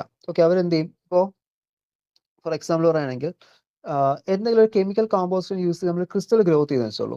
ഓക്കെ, ഒരു ക്രിസ്റ്റൽ ഗ്രോത്ത് ചെയ്തു. അപ്പോൾ ആ ഗ്രോത്ത് ചെയ്യുന്നതിൽ അന്ന് അവർ യൂസ് ചെയ്ത റേഷ്യോ എന്ന് പറയുമ്പോൾ ഇപ്പോൾ 1:1 റേഷ്യോയിലാണ് ഒരു ക്രിസ്റ്റൽ ഗ്രോത്ത് ചെയ്തത്. 1:1 റേഷ്യോയിൽ. ഓക്കെ, അങ്ങനെ ഒരു പേപ്പർ പബ്ലിഷ് ചെയ്തു. നമുക്ക് എന്ത് ചെയ്യാം? 1:2 എന്ന റേഷ്യോ ഇടുന്ന സമയത്ത് അവിടെ എന്തൊക്കെ മാറ്റം വന്നു? ഞാൻ അങ്ങനത്തെ ഒരു പേപ്പറാണ് കഴിഞ്ഞ ദിവസം അറ്റോമിക് ഫിസിക്സിന്റെ ഗ്രൂപ്പിൽ സെൻഡ് ചെയ്തിരുന്നത്. ഓക്കെ, അവിടെ എന്ന് വെച്ച് കഴിഞ്ഞാൽ അതൊരു സ്റ്റഡീസ് ആണ്. അപ്പോൾ അവിടേക്ക് നമ്മൾ ചെയ്യുന്നത് ഇങ്ങനെയാണ്. 1:1 ആദ്യം ചെയ്ത് നോക്കും. തൊട്ട് അടുത്ത ആൾ എന്ത് ചെയ്യും? 1:2 ആണ് ചെയ്ത് നോക്കും. ആ ഒരു സമയത്ത് എന്ത് ചെയ്യുന്നു? എന്തൊക്കെ വേരിയേഷൻ വരുന്നു എന്നൊക്കെ നമുക്ക് എന്ത് ചെയ്യാം? UV visible spectroscopy, IR spectroscopy ഇതൊക്കെ യൂസ് നമുക്ക് എന്ത് ചെയ്യാൻ പറ്റും? അവിടെ റിസർച്ചുകൾ ചെയ്യാൻ പറ്റും. ഓക്കെ, അപ്പോൾ ചീഫ് പർപ്പസ് എന്താണ്? ജസ്റ്റ് ടു ഗെയിൻ നോളജ് കണ്ടെത്തുക. അതുതന്നെ ഫർദർ സ്റ്റഡീസ്. ഓക്കെ, പുതിയ പുതിയ സ്റ്റഡീസ് കൊണ്ടുവരിക. ഇതൊക്കെയാണ് എന്തെന്ന് പറയുന്നത്? നമ്മുടെ റിസർച്ച് എന്ന് പറയുന്നത്. ഓക്കെ, ഇത് മാത്രമല്ല പിന്നെ അഗ്രികൾച്ചറൽ ഫീൽഡിനും സയന്റിഫിക് ഫീൽഡിലൊക്കെ നോക്കിക്കഴിഞ്ഞാൽ ഒരുപാട് ഇന്നോവേഷൻസ് കൊണ്ടുവന്ന ആരാണ്? ഇതുപോലത്തെ റിസർച്ചുകൾ. ഇപ്പോൾ അഗ്രികൾച്ചറിന്റെ കേസിൽ തന്നെ നോക്കിക്കഴിഞ്ഞാൽ ആ ഒരു ഗ്രീൻ റവല്യൂഷന് ശേഷം ഹൈൽഡ് variety of seeds HV seeds കൊണ്ടുവന്ന ആരാണ്? ഇത്തരം റിസർച്ചുകളാണ്. ഓക്കെ, അത് കാരണമാണ് നമുക്ക് എന്താണ് നമ്മുടെ ഒരു അഗ്രികൾച്ചർ പ്രൊഡക്ഷൻസ് എന്ത് ചെയ്യും? ഇൻക്രീസ് ചെയ്ത് അതുവഴി എന്ത് ചെയ്യും? എക്കണോമിക് ഗ്രോത്തും അവിടെ വരും. ഓക്കെ, അപ്പോൾ അങ്ങനെ പല രീതിയിൽ എന്ത് ചെയ്യുന്നുണ്ട്? റിസർച്ച് നമുക്ക് സഹായിട്ട് വരുന്നുണ്ട്. Okay, the research in the field of science, natural science, social science facilitate the formation of economical policies of A nation. Okay, അപ്പോൾ നാഷന്റെ എക്കണോമിക് പോളിസീസ് ഡിപ്പെൻഡ് ചെയ്യുന്ന എന്തിനാണ്? ഇത്തരം റിസർച്ചുകളാണ്. ഓക്കെ, അപ്പോൾ റിസർച്ചുകൾ ബേസ് ചെയ്ത് മാത്രമേ നമുക്ക് എന്ത് ചെയ്യാൻ പറ്റൂ? ഇൻഡസ്ട്രീസിലും കൾട്ടിവേഷൻസ് അതെല്ലാം നമുക്ക് എന്ത് ചെയ്യാൻ പറ്റും? പുതുതായിട്ട് ഇന്നോവേറ്റീവ് ആയിട്ട് കൊണ്ടുവരാൻ പറ്റൂ. സൊസൈറ്റി പ്രോഗ്രസിനും വേണ്ടി എന്ത് ചെയ്യുന്നുണ്ട്? ഇത്തരം റിസർച്ചുകൾ നമ്മളെ സഹായിക്കുന്നുണ്ട്. ഓക്കെ, അപ്പോൾ ഇത്രയും ടോപ്പിക്കുകൾ നോക്കി വെച്ചിരിക്കുക. നമ്മളിപ്പോൾ പറഞ്ഞത് ഈ ഒരു സിഗ്നിഫിക്കൻസ് ഓഫ് റിസർച്ച് ആണ്, റിസർച്ചിന്റെ ആവശ്യകത. നേരത്തെ പറഞ്ഞ ഒബ്ജക്റ്റീവ് എല്ലാം ഇവിടെ എന്ത് ചെയ്യുന്നുണ്ട്? ഇൻക്ലൂഡഡ് ആണ്. ഓക്കെ, പിന്നെ ഇതൊക്കെ ഒരു എസ്സേ ക്വസ്റ്റൻ എഴുതുന്ന സമയത്ത് എല്ലാം എന്ത് ചെയ്യുക? ഇൻക്ലൂഡ് ചെയ്യുക. ഓക്കെ, നിങ്ങൾക്ക് അറിയുന്നുള്ള പോയിന്റ്സ് കൂടി അവിടെ ഇൻക്ലൂഡ് ചെയ്യാം. എന്തെങ്കിലും എഴുതി വെക്കുക എന്നല്ല, റിസർച്ചുമായി ബന്ധപ്പെട്ടുള്ള കാര്യങ്ങളൊക്കെ എന്ത് ചെയ്യുക? അവിടെ ആഡ് ചെയ്ത് വെക്കുക. ഓക്കെ, ഇതാണ് നമ്മുടെ ഒരു റിസർച്ച് മെത്തഡോളജിയുടെ പേപ്പർ എന്ന് പറയുന്നത്. അപ്പോൾ ഫസ്റ്റ് നമുക്ക് റിസർച്ച് എന്ന് നോക്കണം. ഒബ്ജക്റ്റീവ് ആൻഡ് മോട്ടിവേഷൻ റിസർച്ച് നമ്മൾ ഡിസ്കസ് ചെയ്തു. ഡിഫറെന്റ് ടൈപ്സ് ഓഫ് റിസർച്ച് നമ്മൾ നോക്കി. റിസർച്ച് അപ്രോച്ചസ് നോക്കി. Significance of research. ഓക്കെ, ഇതുവരെ നമ്മളിപ്പോൾ ഡിസ്കസ് ചെയ്ത് നിർത്തിയിരിക്കുന്നത് സിഗ്നിഫിക്കൻസ് ഓഫ് റിസർച്ച്. അപ്പോൾ ഇത്രയും ടോപ്പിക്സ് നമ്മളിപ്പോൾ കവർ ചെയ്ത്. ഇനി അടുത്തതുപോലെ തന്നെ റിസർച്ച് മെത്തേഡ്സ് നോക്കണം, മെത്തഡോളജി, പിന്നെ ആ ഒരു റിസർച്ചും സയന്റിഫിക് മെത്തേഡ് എന്താണ് നമ്മൾ ജസ്റ്റ് ഡിസ്കസ് ചെയ്യണം. പിന്നെ ഒരു റിസർച്ച് പ്രോസസ്സിൽ വരുന്ന സ്റ്റെപ്സ് എന്താണ്? Okay, various steps. പിന്നെ എങ്ങനെ നമുക്കൊരു ഗുഡ് റിസർച്ച്, നല്ലൊരു റിസർച്ച് നമുക്ക് എങ്ങനെ കണ്ടെത്താൻ പറ്റും? ഓക്കെ, അതൊക്കെ നമ്മൾ നോക്കേണ്ടത്. പിന്നീട് നോക്കുന്ന ഈ റിപ്പോർട്ടിംഗ് ആണ്. ഒരു റിസർച്ച് നമ്മൾ റിപ്പോർട്ട് ചെയ്യുന്ന സമയത്ത് അതിൽ എന്തൊക്കെ ഉണ്ടായിരിക്കണം? ഇതേ കാര്യങ്ങളാണ് നിങ്ങളുടെ പ്രോജക്റ്റിലും നമ്മൾ ചെയ്യേണ്ടത്. പിന്നെ പ്രോജക്റ്റിൽ നിങ്ങളുടെ ഗൈഡിന്റെ ആ ഒരു ഇത് നോക്കിയിട്ട് നിങ്ങൾ ചെയ്യുക. നമ്മളിപ്പോൾ അവരൊന്നും പറയുന്നില്ല എങ്കിൽ നിങ്ങളുടെ ആ ഒരു മെത്തേഡ് എന്ന് പറഞ്ഞാൽ ഇതാണ്. ഓക്കെ, സാധാരണ കോളേജിൽ ഗൈഡ് സഹായിക്കാറുണ്ട്. അല്ലെങ്കിൽ പ്രീവിയസ് റെക്കോർഡ് നോക്കി നിങ്ങൾക്ക് ഒരു ഐഡിയ കിട്ടും. ഇല്ലെങ്കിൽ നമ്മുടെ ബേസിക്കലി നമ്മുടെ യൂണിവേഴ്സിറ്റി പറയുന്ന സിലബസ് അനുസരിച്ചിട്ടാണെങ്കിൽ ഇതാണ് അതിന്റെ ഒരു മെത്തേഡ് എന്ന് പറയുന്നത്. ഓക്കെ, ഒരു തീസിസ് അല്ലെങ്കിൽ നമുക്ക് റിപ്പോർട്ട്, ഇത് പ്രോജക്ട് റിപ്പോർട്ട്, തീസിസ് അല്ലെങ്കിൽ പ്രോജക്ട് റിപ്പോർട്ട് റൈറ്റ് ചെയ്യുന്ന മെത്തേഡാണ്. Okay, title page, declaration of author, certification, table of content, list of table, figures, preface, main text, conclusion. അതിനകത്ത് കുറച്ച് ടോപ്പിക്സ് ഉണ്ട്. പിന്നെ conclusion, reference, scope of further study. ഇത്രയാണ് നമ്മുടെ ഒരു റിപ്പോർട്ടിനകത്ത് വരുന്നത്. ഓക്കെ, സാധാരണ ഒരു തീസിസ് അല്ലെങ്കിൽ റിപ്പോർട്ടിനകത്ത് വരുന്ന ഇത്രയും ടോപ്പിക്സ് ആണ്. ഇത്രയും നമ്മൾ എന്ത് ചെയ്യണം? അവിടെ നമ്മൾ എഴുതണം. ഓക്കെ, നമ്മുടെ പ്രോജക്ട് റിപ്പോർട്ടിൽ. അപ്പോൾ ഇതാണ് നമുക്ക് റിസർച്ച് മെത്തഡോളജിയിൽ വരുന്നത്. അപ്പോൾ നമുക്കൊരു മാക്സിമം ഒരു 2 or 3 ക്ലാസ് കൊണ്ട് എന്ത് ചെയ്യും? റിസർച്ച് മെത്തഡോളജി കംപ്ലീറ്റ് ആവും. ഓക്കെ, പിന്നീട് വരുന്നത് നമ്മൾ എറർ അനാലിസിസ് ആണ്. അത് പെട്ടെന്ന് തീരുന്ന ഒരു ചാപ്റ്റർ ആണ്. ഓക്കെ, പിന്നെ ഇതെന്ന് വെച്ച് കഴിഞ്ഞാൽ ജേർണൽ പേപ്പറാണ്. ഇത് നിങ്ങൾക്ക് അത്യാവശ്യം നിങ്ങൾക്ക് അറിയുന്ന എല്ലാ കാര്യങ്ങളും എന്ത് ചെയ്യാം? ഇതിനകത്ത് ഇൻക്ലൂഡ് ചെയ്യാം. ഇതിനകത്തുള്ള നോട്ട്സ് ഞാൻ സെൻഡ് ചെയ്തിട്ടുണ്ട്. ഇതിനകത്ത് ആവശ്യമുള്ള നോട്ട്സ് നിങ്ങൾ നോക്കി പഠിക്കുക. ഓക്കെ, ജസ്റ്റ് വായിച്ചിരുന്നാൽ മതി. ഒരുപാടൊന്നുമില്ല. എല്ലാം എന്തിനാണ്? കോമൺ ആയിട്ട് നമ്മൾ സാധാരണ ഈ എസ്ഐ റൈറ്റിങ്ങിനൊക്കെ കോളേജസിലും സ്കൂളിലും കൊടുക്കുന്ന അതേ ടോപ്പിക്സ് ആണ് ഇതിനകത്ത് മൊത്തത്തിൽ നിൽക്കുന്നത്. ഓക്കെ, അത് നോക്കുക. ഓക്കെ, 2023 ക്വസ്റ്റ്യൻ ഇവിടെ നോക്കുക. Write in 2 criteria for a good research. Okay നമ്മൾ നോക്കാൻ പോകുന്ന ടോപ്പിക്കാണ്. നല്ല റിസർച്ചിന്റെ ക്രൈറ്റീരിയാസ് കണ്ടില്ലെങ്കിൽ ക്വസ്റ്റ്യൻസ് വരുന്നത്. Why literature survey is important research. Okay, റിസർച്ചിൽ യൂസ് ചെയ്യുന്ന മെത്തേഡാണ് ലിറ്ററേച്ചർ സർവേ. അപ്പോൾ അതിന്റെ ഇമ്പോർട്ടൻസ് ആണ് ഇവിടെ ചോദിക്കുന്നത്. ഓക്കെ, കണ്ടല്ലോ 2 ക്വസ്റ്റ്യൻ അവിടെ നമുക്ക് കണ്ടുണ്ട്. അപ്പോൾ 2 മാർക്കിലെ ക്വസ്റ്റ്യൻ, 1 മാർക്കിന്റെ 2 ക്വസ്റ്റ്യൻ, 2 മാർക്ക് നമുക്ക് അവിടെ കിട്ടും. അടുത്ത് ദാറ്റ് ഈസ് നെക്സ്റ്റ് ക്വസ്റ്റ്യൻ ആണ്. What do you mean by hypothesis of a research. Okay, റിസർച്ചിന്റെ ഹൈപ്പോത്തിസിസ് നമുക്ക് അതിന് പഠിക്കാം. എന്താണ് റിസർച്ചിന്റെ hypothesis? Then what are the main important item that to be included in a conclusion part of a research thesis. അപ്പോൾ ഇത് ഞാൻ പറഞ്ഞത്, ഇതാണ് ഞാൻ പറഞ്ഞത്. നമ്മൾ വെറുതെ ഒരു ജേർണൽ പേപ്പർ പോലെ റിസർച്ച് മെത്തഡോളജി വായിച്ചു വിട്ടാൽ പറ്റില്ല. എന്ത് ചെയ്യണം? പഠിക്കണം. ഓക്കെ, വായിച്ചത് പഠിക്കണം.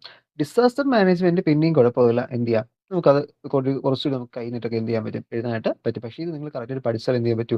എഴുതാൻ പറ്റുള്ളൂ. ഇത് പഠിച്ചാൽ നിങ്ങൾക്ക് കുറച്ചുകൂടി ഒരു ഈസി ഉണ്ട്. കാരണം ഇപ്പോൾ ഈ മൈക്രോ സ്റ്റേറ്റ്, ഫേസ് സ്പേസ് ഇതൊക്കെ ഒന്ന് മറന്നുപോയാലും എന്ത് ചെയ്യാം? ഇതവിടെ നമുക്ക് എഴുതി വെക്കാൻ പറ്റും. ഓക്കെ, നമുക്കിവിടെ ടോട്ടലി 8 ക്വസ്റ്റ്യൻ അറ്റൻഡ് ചെയ്താൽ മതി. ഇവിടെ തന്നെ ഇത് തന്നെ കണ്ടോ, 2 ക്വസ്റ്റ്യൻസ് ഉണ്ട് ഇപ്പോൾ. പിന്നെ ആ എറർ അനാലിസിസിന്റെയും പിന്നെ ക്ലൈമറ്റ് ചേഞ്ച് അതുപോലത്തെ ആ ഒരു കേസൊക്കെ ആ ഒരു ഡിസാസ്റ്റർ മാനേജ് നോക്കി എന്ത് ചെയ്യാൻ പറ്റും? അത്യാവശ്യം നമുക്ക് നല്ലൊരു മാർക്ക് സ്കോർ ചെയ്യാൻ പറ്റും.